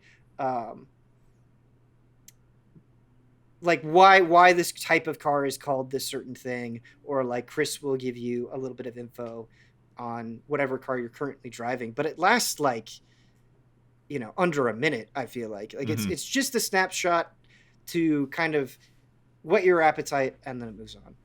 Yeah, for sure. And I also feel like there's a good bit to do. Blood, maybe this feeling will dry up the more that I play of it, but I think the progression is pretty good. Like the rate at which you unlock stuff is pretty smooth, and like even just like the cafe menu stuff, it's like, okay, well, I'm doing these types of races, and now I'm doing 2 races in a row, and I just unlocked missions, just did my first missions, and that was super fun, right? Where it's just like, okay, you just have to try to beat all these cars around this one corner, you know, and then you have licenses and all this stuff. And so I feel like, I don't know, I feel like there's a good deal of variety to the driving. Yeah, I think that they've got a lot in there, and just even getting through all the cafe stuff can take a while. You know, and then beyond that, they've got, you know, if you go to, you know, the track menu, there's some specific like additional championships and stuff there, and even like because the cafe stuff are based on the cars that you collect, like you can essentially like buy your way out of a couple of events. You know, if you go to the shop and it's like, oh, I can just buy that car, you know, sure, and I can move on to the next thing. But then that event's still there to go back to if you want, right? And so, yeah, I think like for some hardcore players, they can like blast through a lot of that really quickly. But I think for the average person, there's a lot to do, especially like when you're talking about with the mission mode. Like there are a lot of extra missions there, you know, and yeah, and the music. Did you do the? You have to back out to the weird main menu. Yeah, but those when you boot up the game too. Yeah, yeah, I think you have to do one at the very, very, very, very beginning, but I haven't done one since then. Yeah, I should go back and do that. There's not a ton of those, okay. and there's the one in Tokyo where it's like the Idris Elba song is worth experiencing just to hear it. Yeah. The other thing is, you know, like you do the cafe thing to unlock the missions, and then it's like, oh, like I could just move on to the next mission, or I could move on to the next cafe thing, or I could just grind out these missions, right? And even if I grind out the missions, it's like, well, I unlock a car by just getting all bronze. Do I just want to do that, or do I really want to push myself and unlock the additional car by getting all gold? And so I just feel like there's a lot of flexibility, and like even doing the cafe stuff, it's pretty funny because it will recommend, you know, basically a certain power level of car for the event, but you can go way above that if you want, right? Like as long as you have the right class of car and the right country of origin, you can upgrade the shit out of it if you want to make things easier. So there's a lot of flexibility, you know, not to mention the different assists. That depends on which missions you do. I think once you get further in, they do put like hard restrictions on your power level. Gotcha. Okay. But yeah, definitely, I definitely noticed that with some of the earlier ones. Like, I can just grab anything and just blow them out of the water if I want to. A minor annoyance that I have is like, let's say it's recommending a power of like 450 and I've got like a 439. I want to just be able to like hit a button where it's like, just put me directly at 450. Because sometimes I feel I'm like finagling with it, and it's like I'm a little below or I'm a little above, and it's like this will be fine, but like I wish I could just be at that level, like spend whatever credits you need to get this to that point. Yeah, that's definitely a Forza thing, and in a way I understand, because you know sometimes you just want to save time, but I also kind of like that Gran Turismo doesn't make it so automatic, because I feel like with Forza sometimes that makes the cars feel a little bit homogenized. Sure. Yeah, that's a You good know, point. you lose a lot of the character of a vehicle sometimes doing that. Yeah. And just kind of going through that process of figuring out and fiddling with, it's like, okay, what actually do I need to do to make this car perform better? Um, it can be kind of a teaching model in itself, because sometimes you can get that performance level up, but then you Hmm. still have a car that doesn't drive very well, because Hmm. all of that performance is, just in one, like you might have it all in your engine, but your tires suck. So, Gotcha. you can't really make the turns. And so figuring out where that balance is actually uh, definitely a part of it, and getting into some of the more nitty gritty tuning stuff. Yeah, that is a great point. Um, but yeah, I don't know. It's Gran Turismo 7, I think, has kind of been a revelation for me, and I'm curious to see how I fare once the competition heats up or once I get into online. Like, I wonder if it'll just be like too beyond my level, but I'm having a great time right now, and I feel like I am actually learning, which is awesome. Damiani, talk to me about your current thoughts on Final Fantasy 14 rating. Yo, so specifically, I wanted to talk about the current ultimate fight in Final Fantasy 14, 14 called Dragon Song's Reprise Ultimate, and just want Uh, base. Sorry. run us through what ultimate fights are. Okay, so I was about to say what Oh, sorry, what sorry. ultimate meant, but yes. So in Final Fantasy 14, there are a bunch of different instance fights. They're called either trials or they're called raids. And they're all usually 8-person fights, and they're varying difficulties. There's the story mode, which is the easiest difficulty. Then there are generally the extreme level, which are a step up. Those are usually like primal fights. If you've come across Ben, you've come across those already. So those are usually have an extreme version of those. Then there is the savage tier, which is usually the de facto raid tier that comes out every even patch. So each new expansion, there's a new savage raid, and then every 6 months, there's a new part of it. It's generally 4 floors, and in total, it's 12 by the end. The last floor has like a harder boss, like kind of like a super boss type thing. That's usually the most popular and the one they focus on the most. Then there is something that comes out usually once every year, except in this case, it was once every 2 years. With this one, it's been 2 years since the last one of these came out. The ultimate tier, which is just insanity. It's the hardest stuff. They're super long. So, for example, extreme primal is like anywhere from like 7 minutes to like maybe 11 minutes on the long end. That's short. Yeah. Savage fights are about like anywhere from like 9 to 10 minutes. This newest one, it has a beginning part which has a checkpoint after it, which kind of threw everyone for a loop because these fights never have checkpoints. Like, wait a second, why is there a checkpoint after this first this 2-minute part? Like, what's going on here?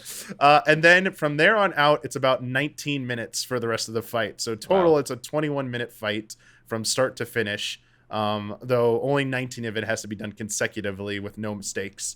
Well, no failures. If you fail, you go back to the beginning of the checkpoint, which is the start of the 19-minute part of the fight. And it's very short bursts. It's essentially 3 phases, an intermission, which has mechanics, and then 3 more phases. And that's how it's kind of broken up. So it's a beginning fight, checkpoint, 3 phases of intensity, kind of an intermission, which is a little bit more laid back, then 3 more phases of insanity. And this version, so I've done all 3 of the previous ultimates. This one is on a different level of insanity. It usually, when you get to the end of all these, it's kind of called the victory lap phase, where it's just like nerves. He's going to overcome nerves, but the mechanics aren't exactly punishing whatsoever. It's very straightforward, simple stuff. It's like, oh my God, you've made it. And it took you 19 minutes to get here, but can you just like finish the fight? And even like phases before that weren't too hard compared to some of the earlier stuff. This thing, no. It was like, as you get further along, hard shit still gets thrown at you.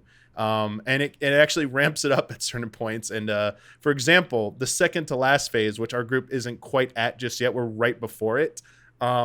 There's a mechanic that goes out at the beginning. So there's two you've done Heavensward, Ben, so you understand this.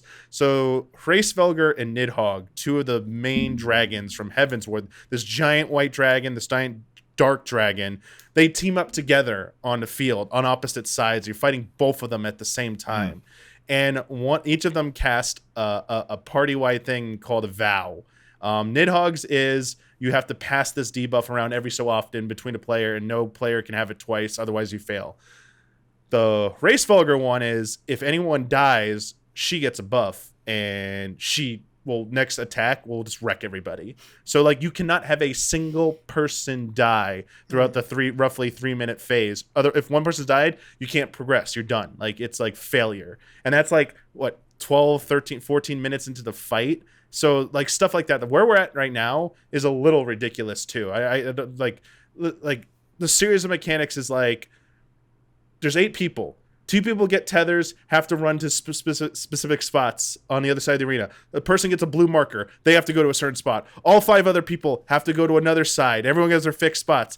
Then all the shit goes off. And then you got to like move in a little bit because you drop an AoE under you, and if you're under it, you're going to die and you're going to kill everyone around you. Then someone gets a green marker over their head. They got to go run to a spot. 2 people get lightning debuffs. They got to run to a certain spot. 2 random people with no warning are going to get hit with giant AoE circles that drop below them, and everyone has to converge on this tiny little circle spot that will be the safe spot without dropping any of these puddles on there, and the 2 lightning people are going to explode, so like they have to be spread out enough, and everyone else has to be like away from them in this tightly packed circle, and you have like 10 seconds to do all this stuff. So it's like, and that's just one part of the fight and one mechanic of that phase of the fight. Do you think Yoshi P is taking out his stress from working on Final Fantasy 16 and Final Fantasy 14 with these fights? So the guy, so yes, that could be a great a great meme to attribute it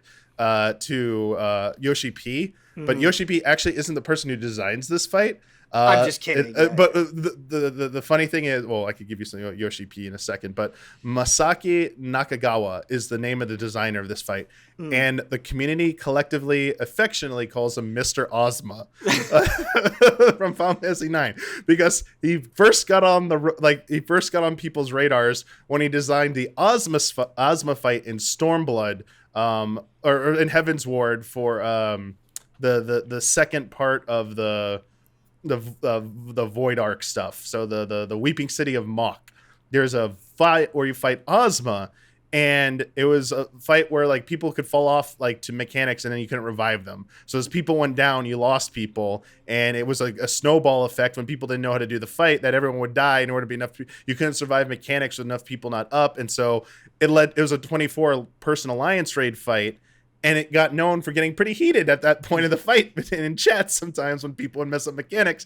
So people were like, wow, I'm really surprised they put this hard of a mechanic, heart of a boss in a casual content. What the heck? Yeah. Who is this guy? And he went on to design some of the more crazy fights that people love. So he's known as like, if he's behind the fight, this shit is hard. And you better come prepared for like pain and torture, because he delights in that stuff. And it sounds like this is like his magnum opus. So yes, they had 2 years to work on this because it kept constantly getting delayed.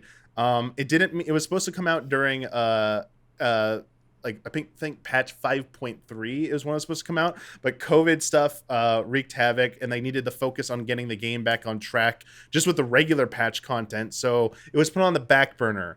Then in the lead up to Endwalker, Yoshi P made the executive decision to prioritize other content over Ultimate in the name of getting it out, because it already got a 2-week delay. So like they were really kind of not struggling, but like really pushing hard to meet that deadline. And Ultimate unfortunately had to be delayed a little bit because it's content that's not for everybody. It is for a smaller audience for actually playing it. That's maybe debatable, but the emphasis was on getting the main story content done, because that's what people were showing up for Endwalker. So It was delayed multiple times. Now, 2 years later, after the last Ultimate fight, it's here. Mr. Ozma had a lot of time to work on this. So not only is it like taking some of the hardest mechanics from some of the hardest fights and throwing them all at you at once, but there's a story to this fight. This story, people who did this fight originally without any information, trying to clear it for the world first race, if you knew the story of Heavensward, you were at an advantage because you understood some of the things we do. So what it is, it's an abbreviated, the first part of the fight is abbreviated retelling of Heavensward as it was. Then you get to the end. It's this wandering minstrel who's telling the story. And like his dialogue comes up every so often, not voice, but text bubbles show up saying, oh, here's the next part of the fight. And this was this phase of the Dragon Song War. When you get to the end, if you've done something right, he rewinds the clock back and you go back to the beginning, the first phase where the fight you did for a checkpoint, you redo that first fight again, except now, so if you do the fight again normally, the everything keeps repeating endlessly. You would keep going through the same, the beginning part where there's the Knights ads, Thornton is the second boss, they call him Nidstinian, but it's a Stinian possessed by Nidhogg. And then the Dragon Eyes. And then if you did the Dragon Eyes, you go back to the Knights phase at the beginning.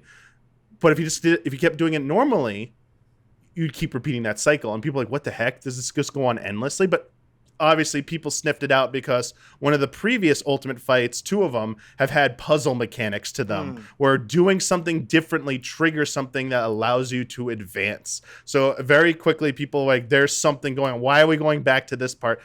And if you know the story, you know it. I won't say it. There's a certain character, I won't say the name of the character, a certain character who dies, who's a big deal, who dies in Heavensward. You have a chance to save them in this fight.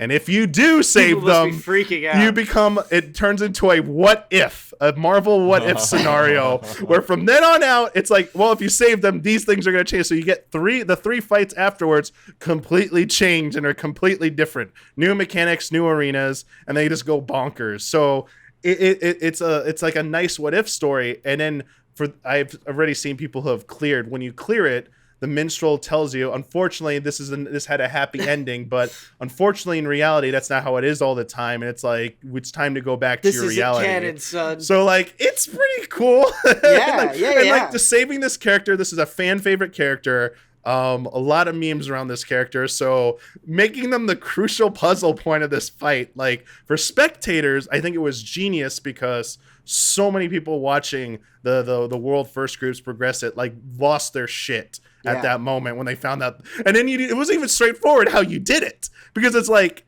well, how do we do it? Like, so the difference was in the first part, you have something called a limit break and Bloodworth. You saw the Final Fantasy XVI trailer, at least. And you remember those 3 bars under the life bar, the yellow ones? That's your limit break bar. And in 14 fashion, you get up to 3 limit break bars. But at the beginning of the fight, there's no way to get 3 limit break bars. So when you return back there, you can have 3 limit break bars, which allows you to do your most powerful limit break. So people are like, okay, that's probably it. But here's the catch. You have tank limit break, a healer limit break, and a DPS. DPS just does way more damage in a short time. Healer can do fully heal, but also cleanse certain debuffs. And then tank puts up massive shield buffs to you so that you basically won't take any damage. So people had to figure out, because there's a lot going on during this part. There's something you have to potentially kill. So people are like, maybe you have to kill the knight in time. So maybe we use the DPS on them. So they use the DPS limit break. That didn't work. All right, well, we can't heal the person dying. They have a health bar, but they have a debuff that prevents any kind of healing. So maybe use the healer limit break and that'll cleanse it. Well, it heals them, but like it didn't cleanse the debuff and they still take damage from something else and they die. So then they tried the tank limit break and it's like, whoa, wait, it reduced that debuff. You can actually heal him. So it's a race against the clock to keep him alive long enough so that when the knight stops attacking, you could switch over and try and prevent Horschiffon. Sorry, I said his name.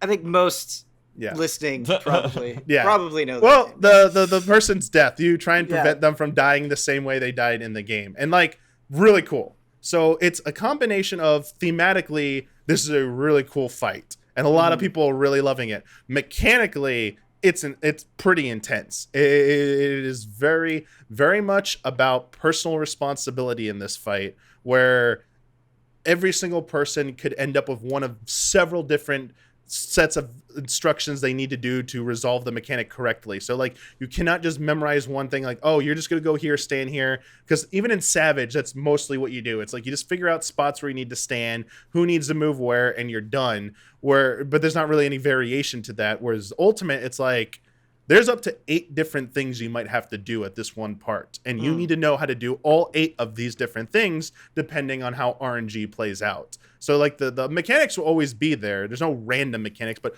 who gets something will be random.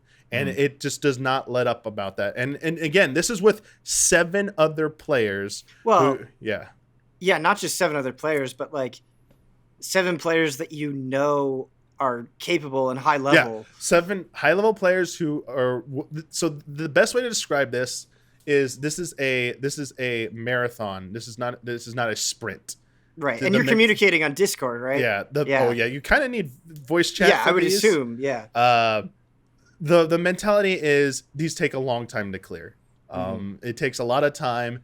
It takes months, sometimes weeks to months. Oh my God. The pressure of some people is the thing. That's the thing. The number one skill people usually look for in these fights is are they a patient person?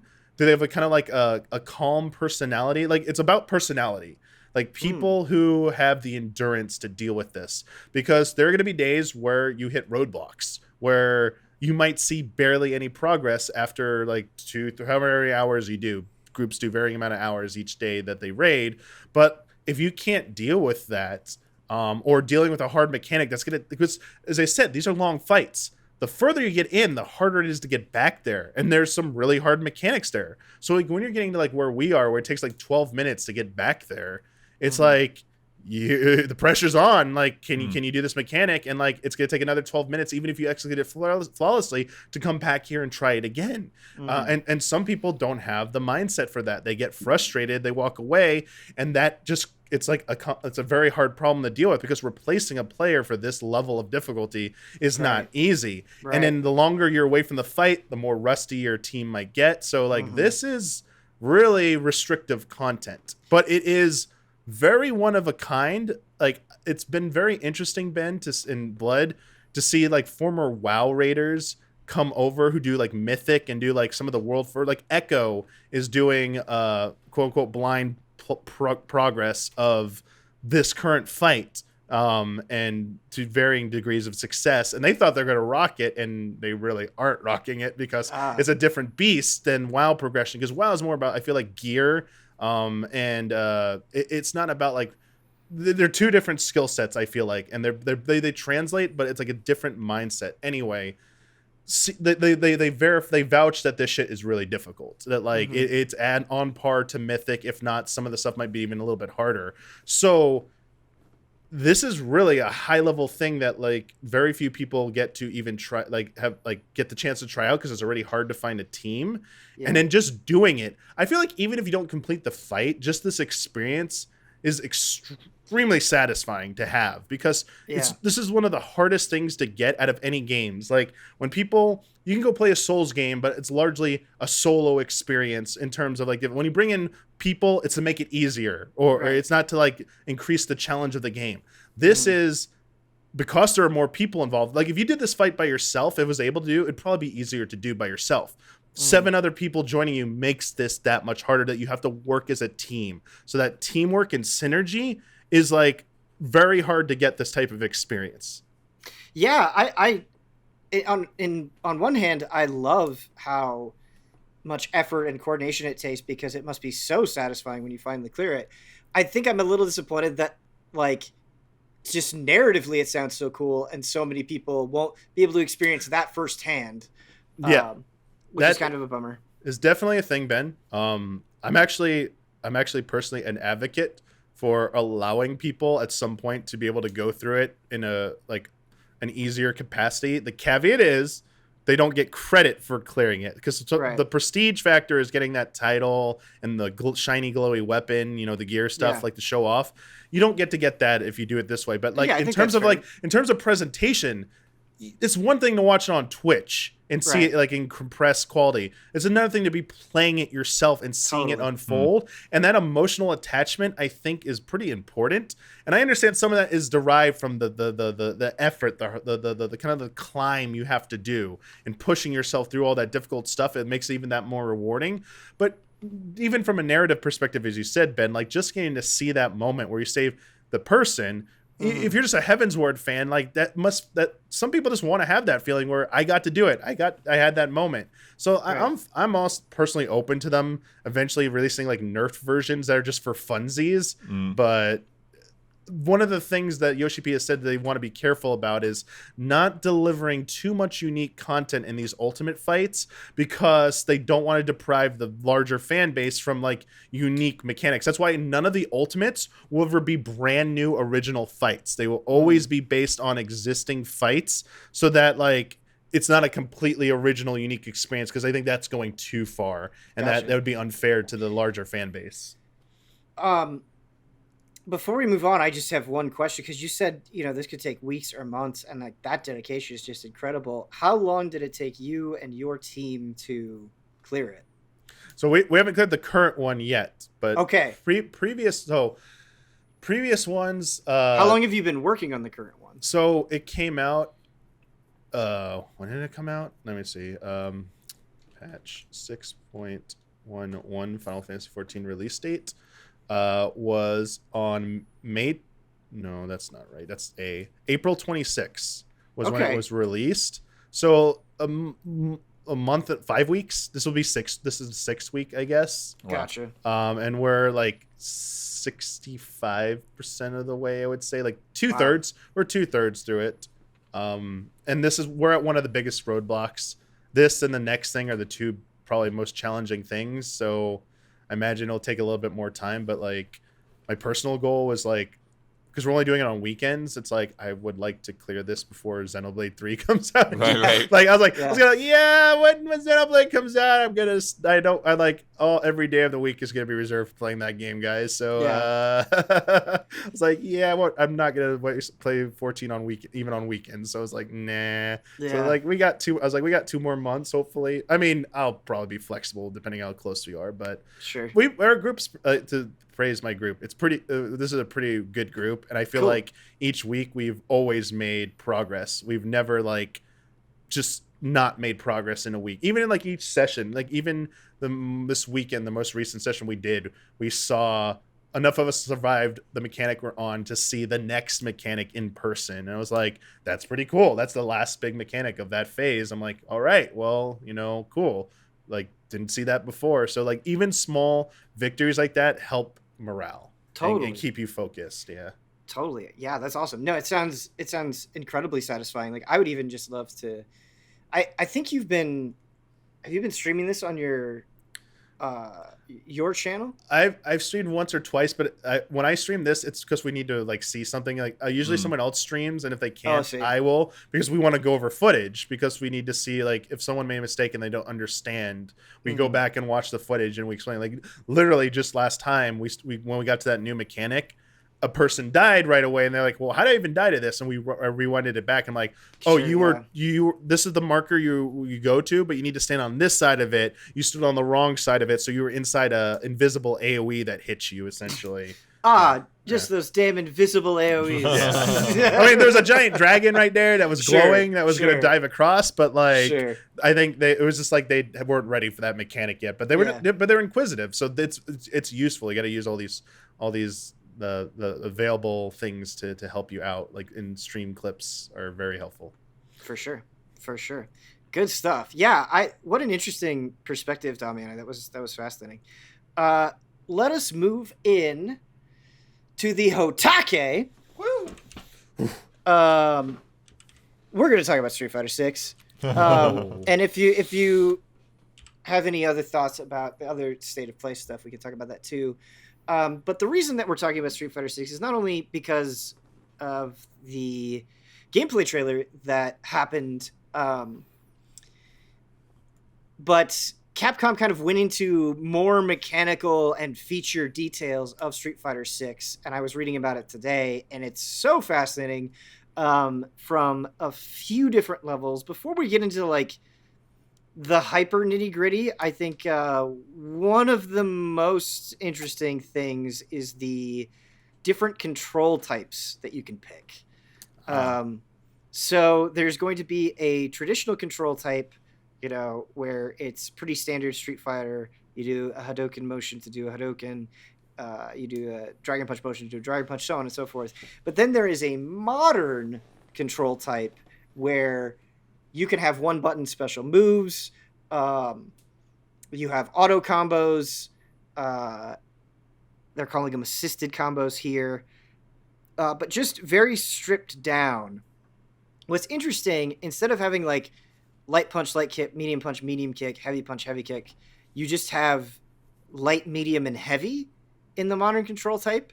And before we, get any farther, before we dig into the nitty gritty of like the drive system and stuff, I'm just curious, like, how do you guys feel about that, right? Because obviously there's been an ongoing debate for years and years and years about the accessibility of fighting games.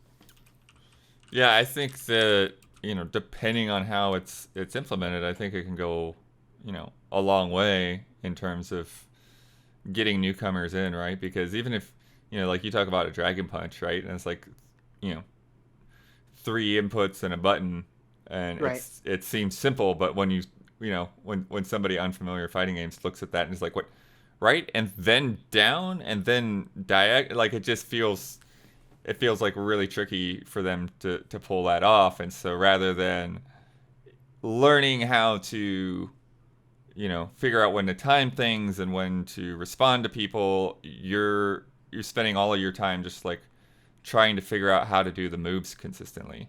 Mm-hmm. And so it's really not strategic. It's really very a mechanical process. And I think that it kind of takes people away from really like what should you be focusing on when you're trying to learn. Mm-hmm. Damiani? Yeah, I'm all for. I'm definitely for the option and flexibility to offer simpler controls. Anything that removes directional inputs, I think, is a win to get more people into the game.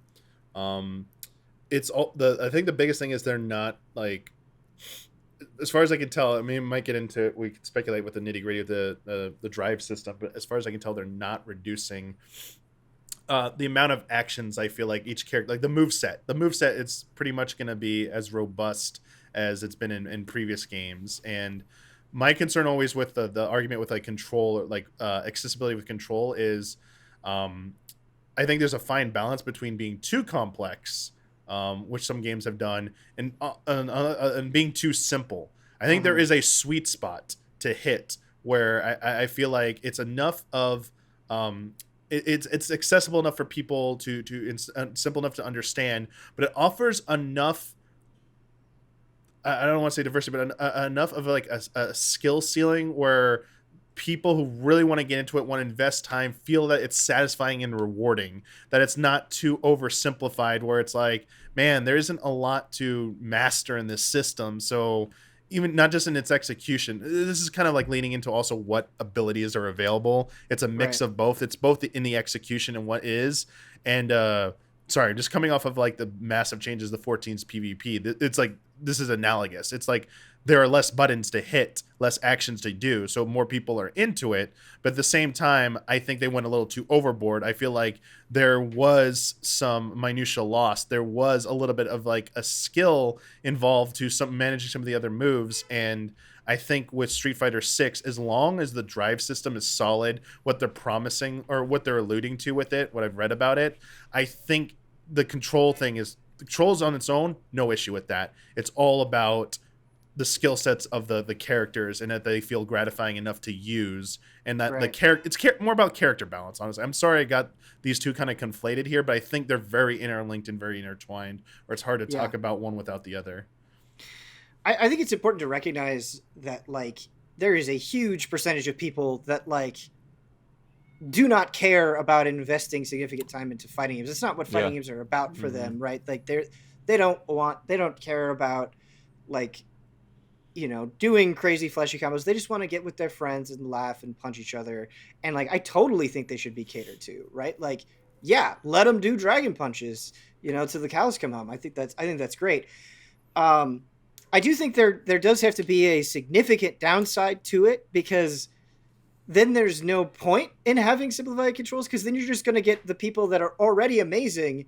It's just going to be easier for them, right? So like, there does have to be some reward for more complexity. My concern is for the people that are just starting out and they really want to get better, going against people that are using simplified controls, where like the people that are just trying classic controls are going against modern controls. People who can like do things easier, like even spam fireballs easier, and like learning how to deal with that zoning is slightly harder than it would be versus somebody that maybe couldn't do that motion consistently every time. Do you get what I'm saying? Yeah. So like that balance, right? And maybe there's like, you could fix that with matchmaking. Yeah. Right. Yeah. Yeah. That's what I was thinking. They might just end up having to do, even if they don't have that in the cards right now. That's something I imagine they would react to pretty quickly if feedback said, "Hey, especially for ranked matches, please separate modern and like the traditional control people, so that like only that like modern people only fight modern people. Maybe they have a separate ranking for that, and then like traditional control people only fight traditional control people, and or maybe there's a mixed. Maybe they have all three. I think it's fine. Yeah. But if the player base, especially the competitive base, says please don't allow us to be matchmaking, it's not fair, then they should Capcom should absolutely listen to that and execute that. Mm-hmm. Yeah, I think as you described, like that's a good way of handling it. The other thing that I do think this helps with, right, is I think just the stigma of fighting games. I think there's a good percentage of people out there that are just like, it's too much for me. I've decided that it's too much for me. I can't do it. They've put up that brick wall in their head. Maybe something like this gets to them to try out the game and learn a few things, and then maybe break through that barrier. So I think that's encouraging as well. But moving beyond that, boy, this drive system is super, super, super interesting. So you have these 6 bars of meter that you can use for a ton of different things. You've got a reversal, you've got EX moves, you've got a parry, you've got an impact attack, and all of these things cost different amounts of meter, and they're changing how stun works in the game, because if you run out of this meter, this drive system meter, you go into a burnout state. And if you get stuck in the corner and they do one of these drive impact moves against you, that's how you get stunned. So that, like, all of that right there is like a pretty significant change. I mean, obviously there are some things that have been in other games, or EX moves and parries are not new, but just the way everything is kind of coming together seems significantly different. Damiani, do you have any like high level thoughts on the drive system? I think it's gonna definitely change the style of play for a lot of people. And correct me if I'm wrong, the drive regenerates at a fixed rate. It's not based on doing more attacks, being more offensive, or being defensive anymore.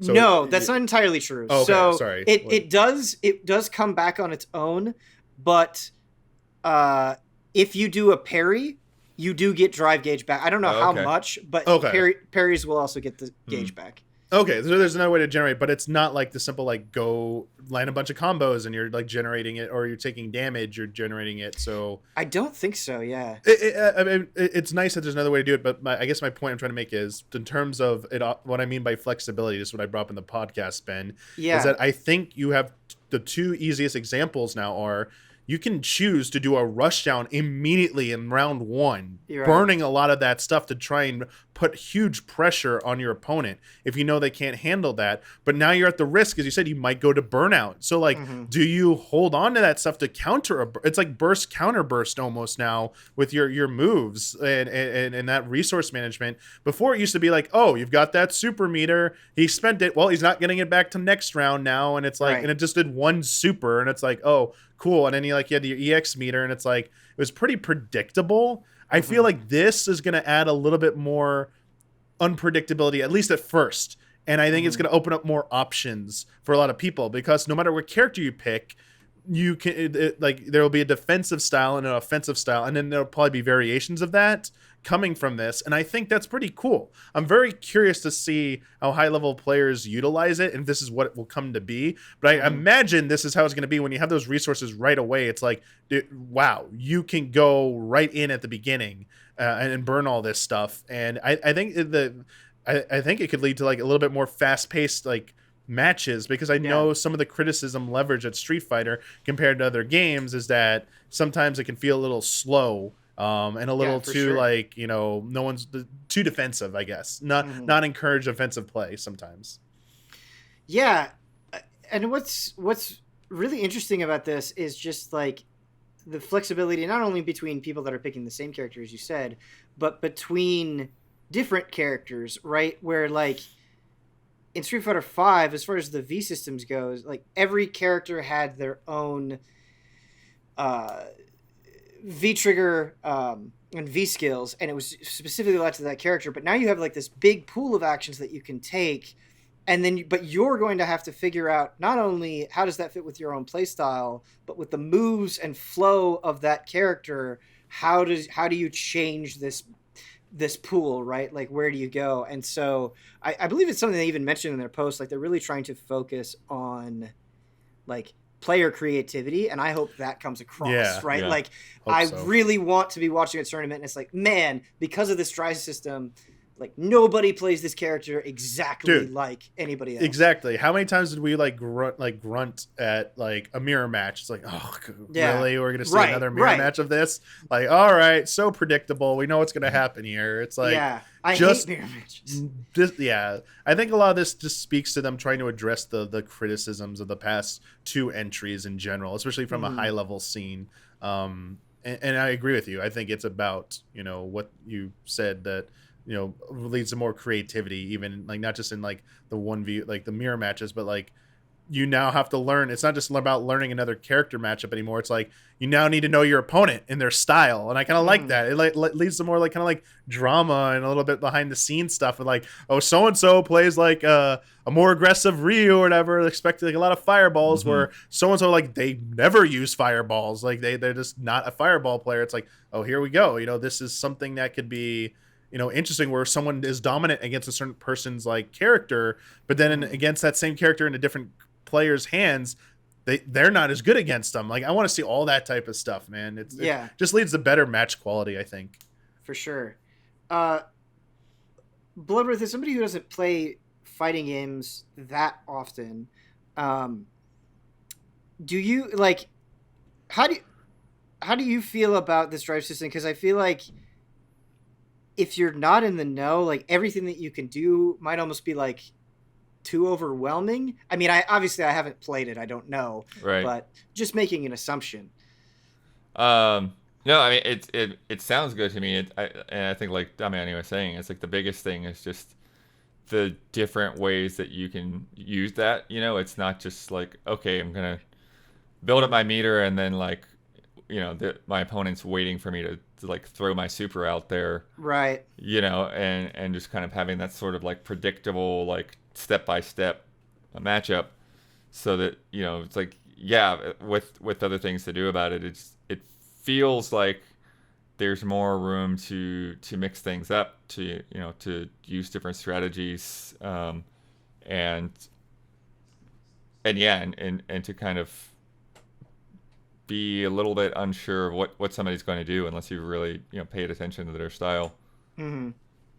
Yeah, I'm really curious, like how much gauge you get back from a parry versus just letting it recharge over time. Because like one of the most interesting things to me is this drive rush where you can do it after a parry or after a cancelable normal attack, right? But doing it after a normal attack, which I assume lengthens your combos, costs 3 bars, right? So you do 2 of them and you're out of meter.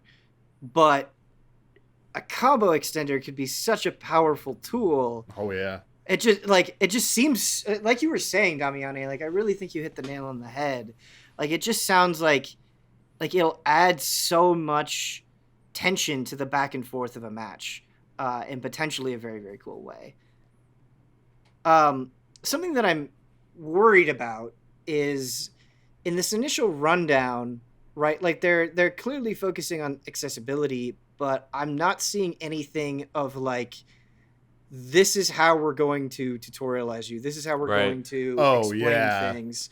I'm curious how much that, whatever the adventure mode World Tour might involve that, Right, exactly. I think that's a great point to bring up. We might, it's already announced. I saw it announced. We might see on Monday during the Capcom showcase, they said 35 minutes of deep dive into announced games. So great point. Probably they might, give us some more Street Fighter details there. But yeah, that's one of the biggest questions, is that fighting games consistently have struggled with the proper tools to teach people how to play their games and learn the vernacular. And while more recent entries have attempted to solve that issue, I mean, Street Fighter historically has not done a great job of that themselves. So it would be nice to see how they do it.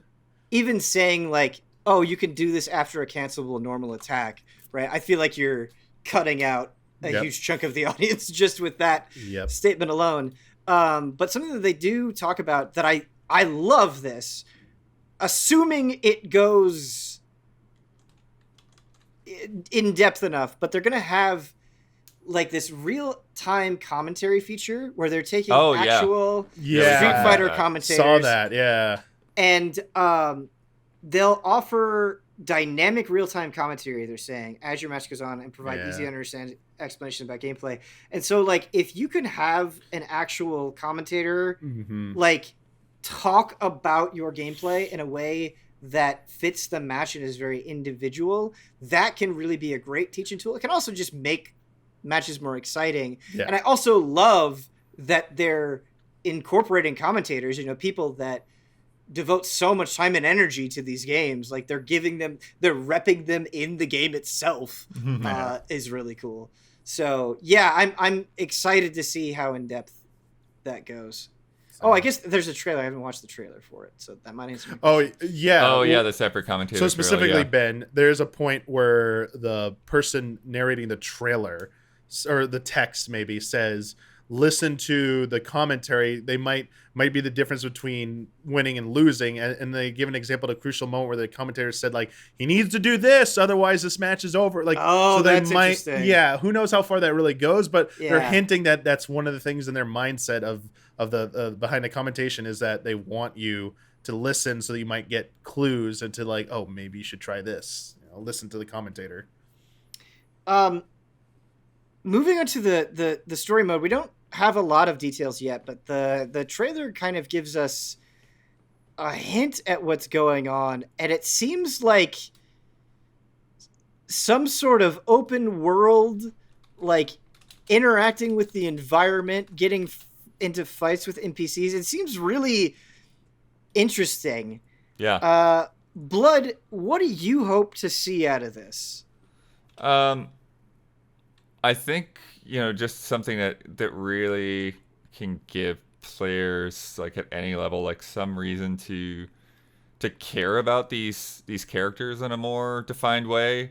And I also want to see, like, those classic Street Fighter moves used in different contexts, right? We saw one shot of them knocking some stuff over in the street, but it would be fun to have, like a Street Fighter-esque Yakuza-esque Street Fighter game,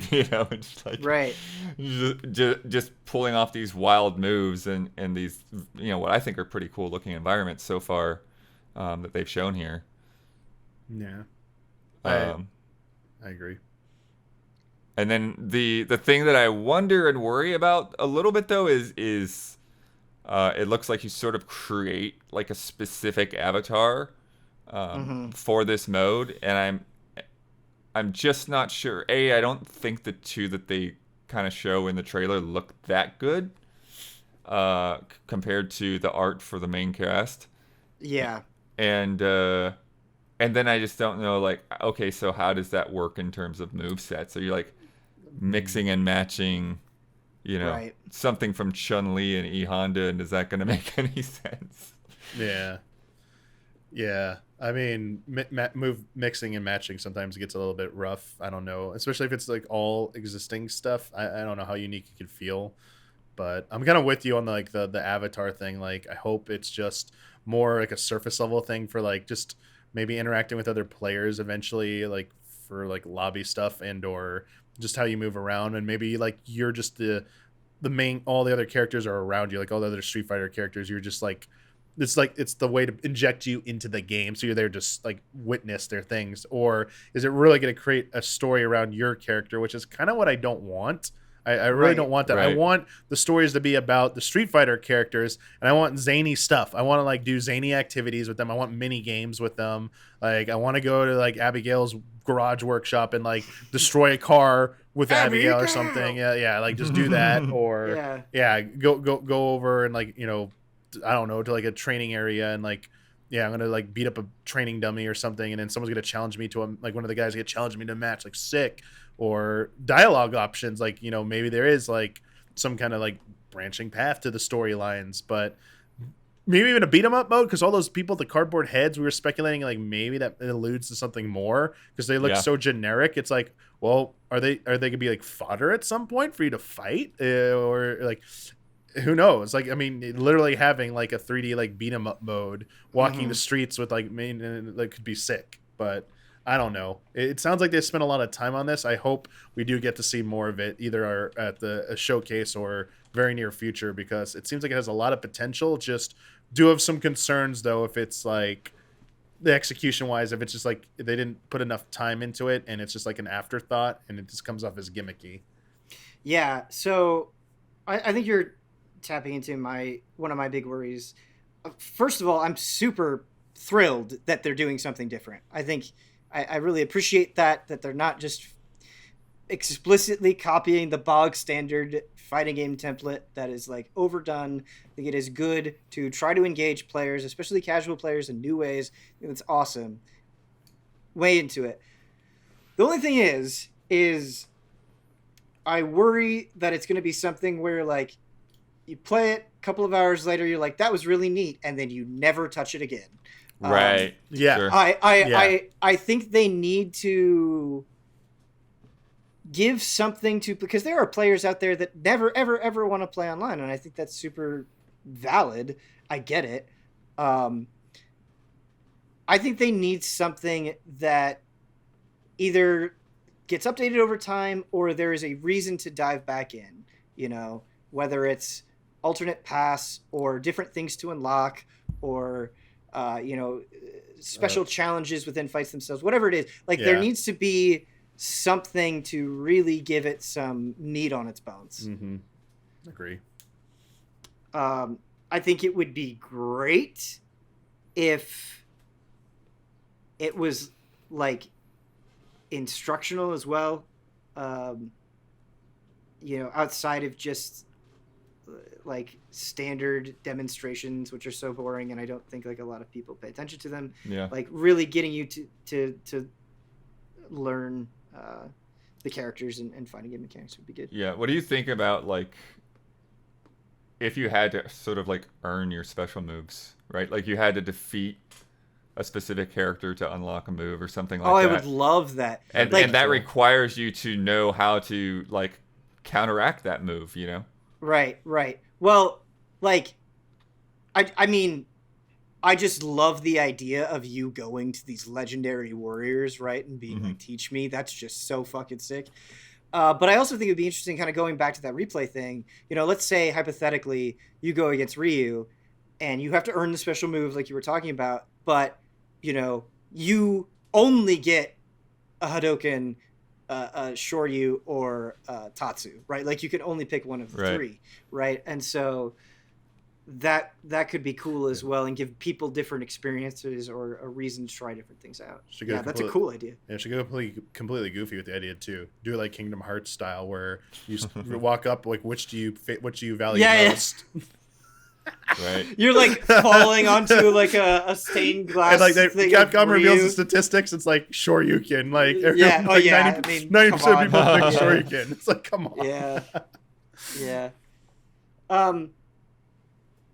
I also hope that like the story in and of itself is like exciting and interesting, and people are, even if you don't follow Street Fighter lore, right, that they're able to kind of catch you up to speed, because this is taking place after Third Strike, I believe, and certainly after Street Fighter V. So it would be good if like they could get you up to speed in a meaningful way and make it so it's not just like fight dialogue. The story is a little bit more dynamic than that. I really liked Damiani, your suggestion of different dialogue trees. Yeah, That's a good idea. Be cool. Anything else about Street Fighter 6 that really caught your eye or you're concerned about? I guess just some of the animations and the effects. Like that, I like how it looks and how flashy it is, but I do wonder if at any point it becomes like too much, you know? Mm-hmm. Like if it just becomes kind of overwhelming, or if it gets in the way in any way. Simple solution for that. They give What's the that? option to turn off the effects. Right, Yeah. sure. Not the. You're talking about like for competitive players, right? Or alluding to that, like where it's just too visually messy, so it's hard to see things, or you're just talking about in general for people. I mean, just for anybody, but Okay. yeah. Yeah, I think that's a valid concern. I feel like with Street Fighter, like the pace of the match is slow enough that readability is usually not that big of a deal. But I mean, this is a brand new game, so who knows? Mm-hmm. Who knows?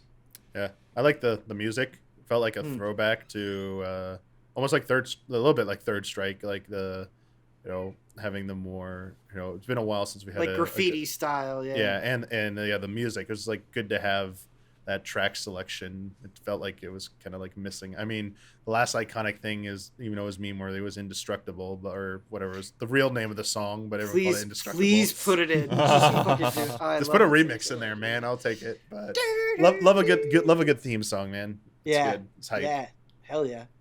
All right, are we ready for some emails? Yes. I could use a quick bathroom break. Actually. Yeah, go for it. Okay. All right, we are back from our quick break here, and let us get into some emails. Our first email comes in from Mirko. Hello, allies. Last week I was walking around at a huge garage sale. I was about halfway through when my eye fell on a purple Game Boy Advance SP.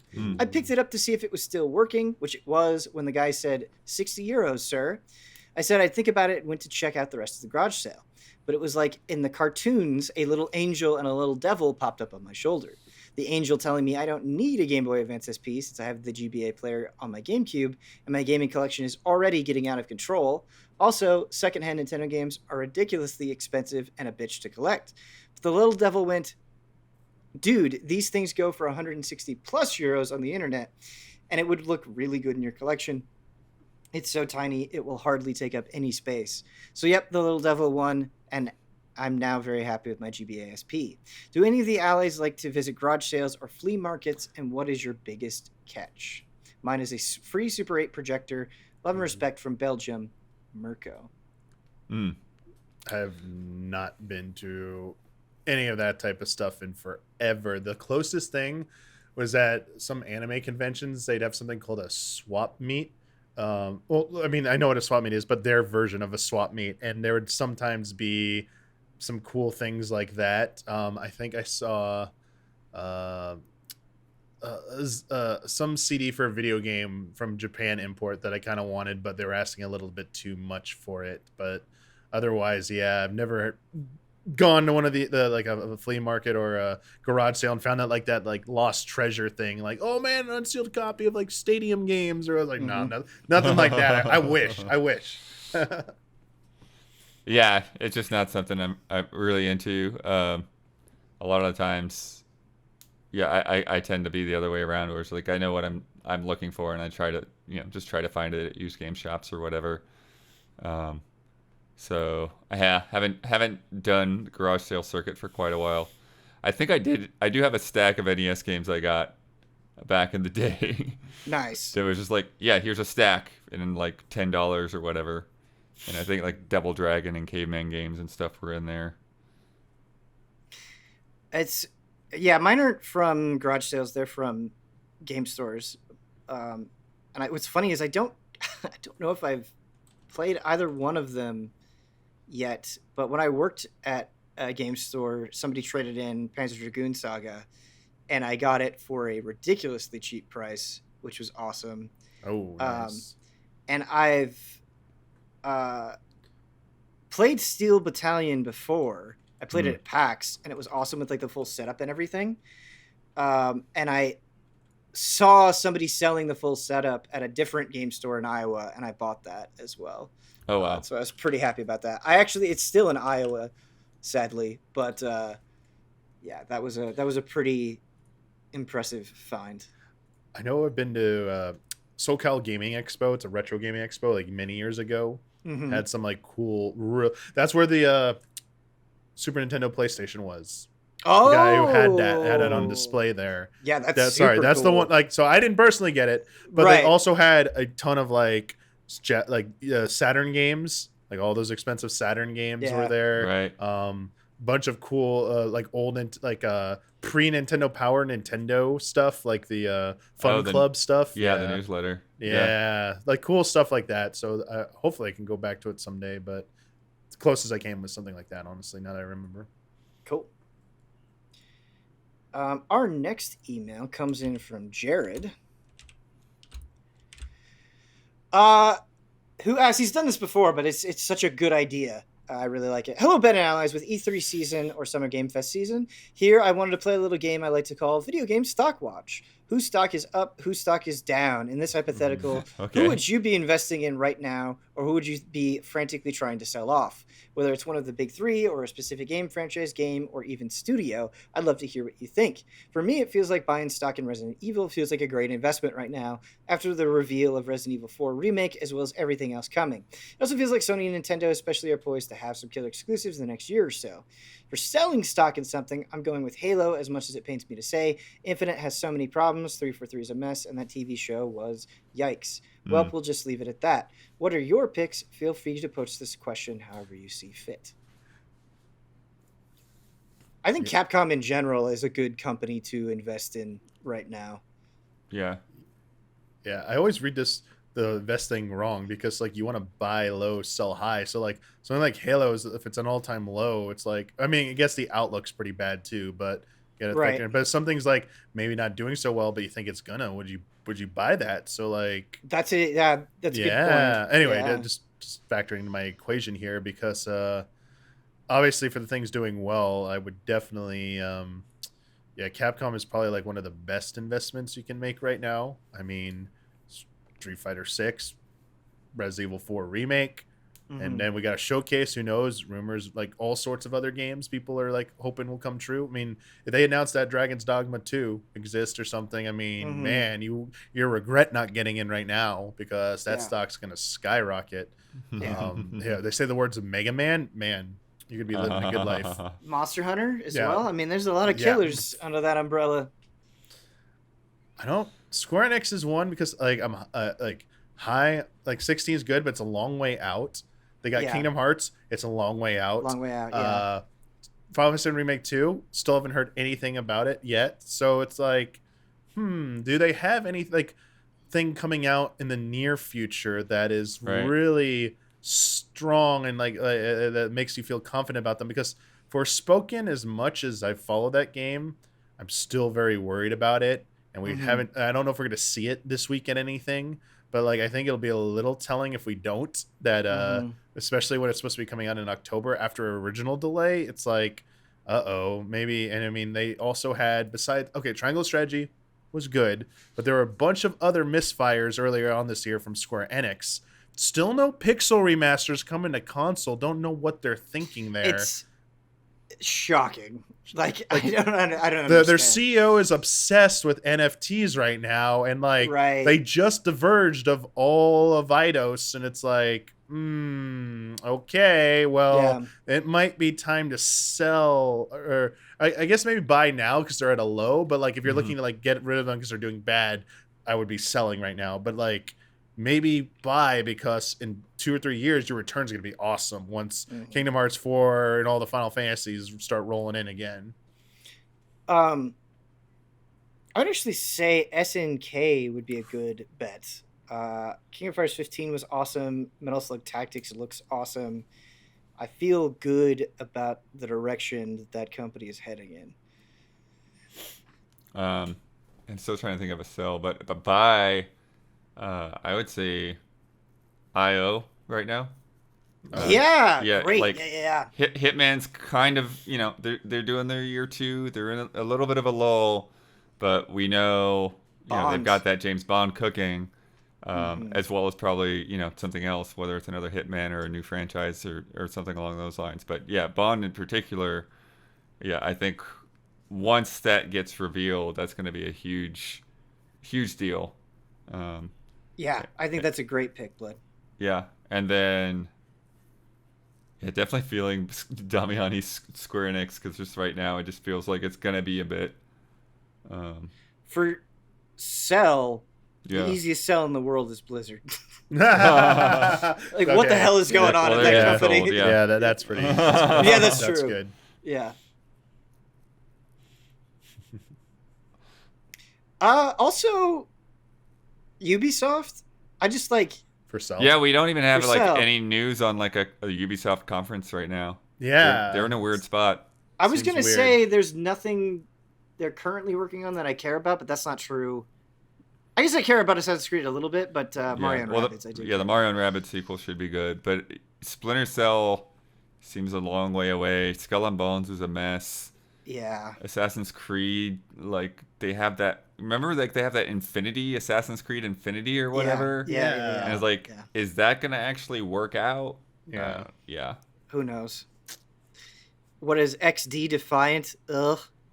Oh, the Prince of Persia remake just got delayed. Yeah. Rumors it might just be outright canceled too. Yeah. It doesn't sound like it's canceled, but it sounds like they're like restarting this thing. Yeah, like going back to the drawing board at the very least. Yeah. What the hell is going on with Beyond Good and Evil 2? Where's Rayman? Yeah. Where's Rayman? Our last email comes in from Brandon, who writes, hello, everyone. As I write this, it's the morning after the State of Play, where Capcom showed off 2 of its biggest marquee games in Resident Evil 4 Remake and Street Fighter VI. The Callisto Protocol wowed both in content and release date. When is the release date for Callisto? December 2nd. Okay. And Final Fantasy 16 had a very surprising trailer. This had me notice something, and I want to list out a group of games to you, and as I do, you should see a very obvious connection. Dead Space Remake, Resident Evil 4 Remake, the sequel to Breath of the Wild, Alan Wake 2, Final Fantasy 16, Spider-Man 2, Starfield, Star Wars Jedi Survivor, Street Fighter 6.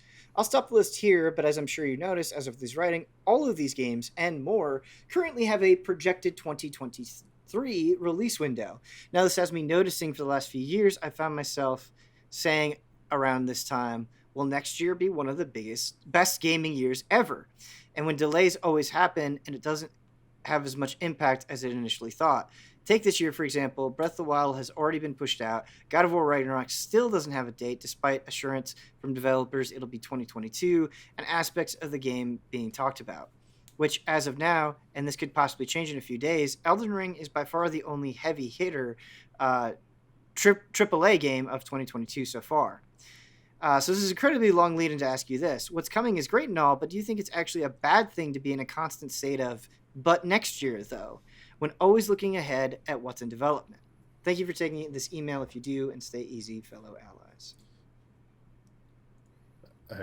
If that's the mindset you had, it's bad, and like it's not the greatest thing to always keep kicking the can down the road. But Well, I agree. Elden Ring is definitely the biggest thing of the first half of this year, and it's definitely, I think it's big enough that it could definitely carry a lot of weight. I think it's like might have, like, you're also forgetting about Horizon Forbidden West in there as well. So I mean, it just kind of came out at a bad time, just second time in a row. Please don't do it a third time. But I still think there's a bunch of bigger titles coming out in the rest of the year. They just don't know about them yet, or maybe they're not your cup of tea. I think Xenoblade Chronicles 3 is a huge release in July. I think Pokemon Scarlet and Violet is going to be one of the biggest things ever, and it's November now. So, like, and those are both, to me, AAA games. I mean, they're on Switch, but like, if you don't count Switch, that's your problem, not mine. But like, those are we talked about Callisto as well, and Callisto's also dated. There's a lot left to be seen with that game, but it has the potential, I think.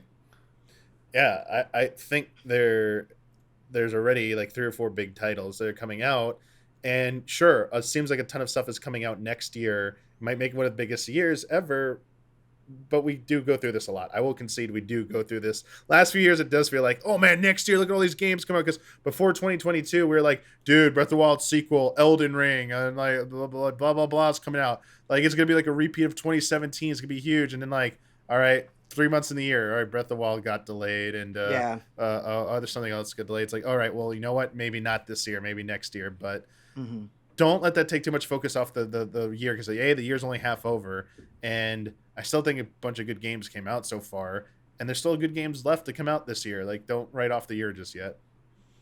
Yeah, I agree. I feel like I always have something to play.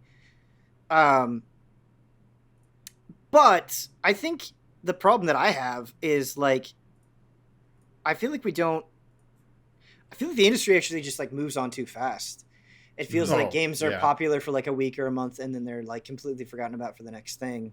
And like, on some level, anticipation is part of the business, and I get that, but I wish we could just appreciate like really great games longer than we do.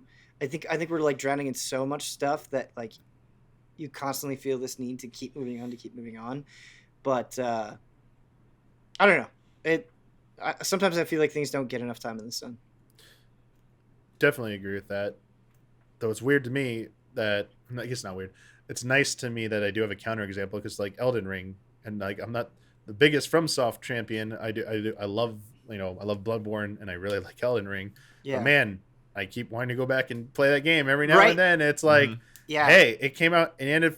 Oh wow, yeah, it's been like what, 3, 4, almost gonna be 4 months. Like, I've been this game. Just, I know it's not dominating the conversation anymore, but man, it's still in my headspace. It's still pretty big. Yeah, I would say. And I'm still on my first playthrough of that as well. Yeah, same. Yeah, I feel like Elden Ring has dominated the conversation way more than many other games get to. Sure. Well, awesome. Thank you so much to Michael Damiani and Daniel Bloodworth for this remote episode of Frame Trap. If you want to send in an email, the address is askeasyallies@gmail.com. One more time, that is askeasyallies@gmail.com. Thank you so much for watching. Until next time.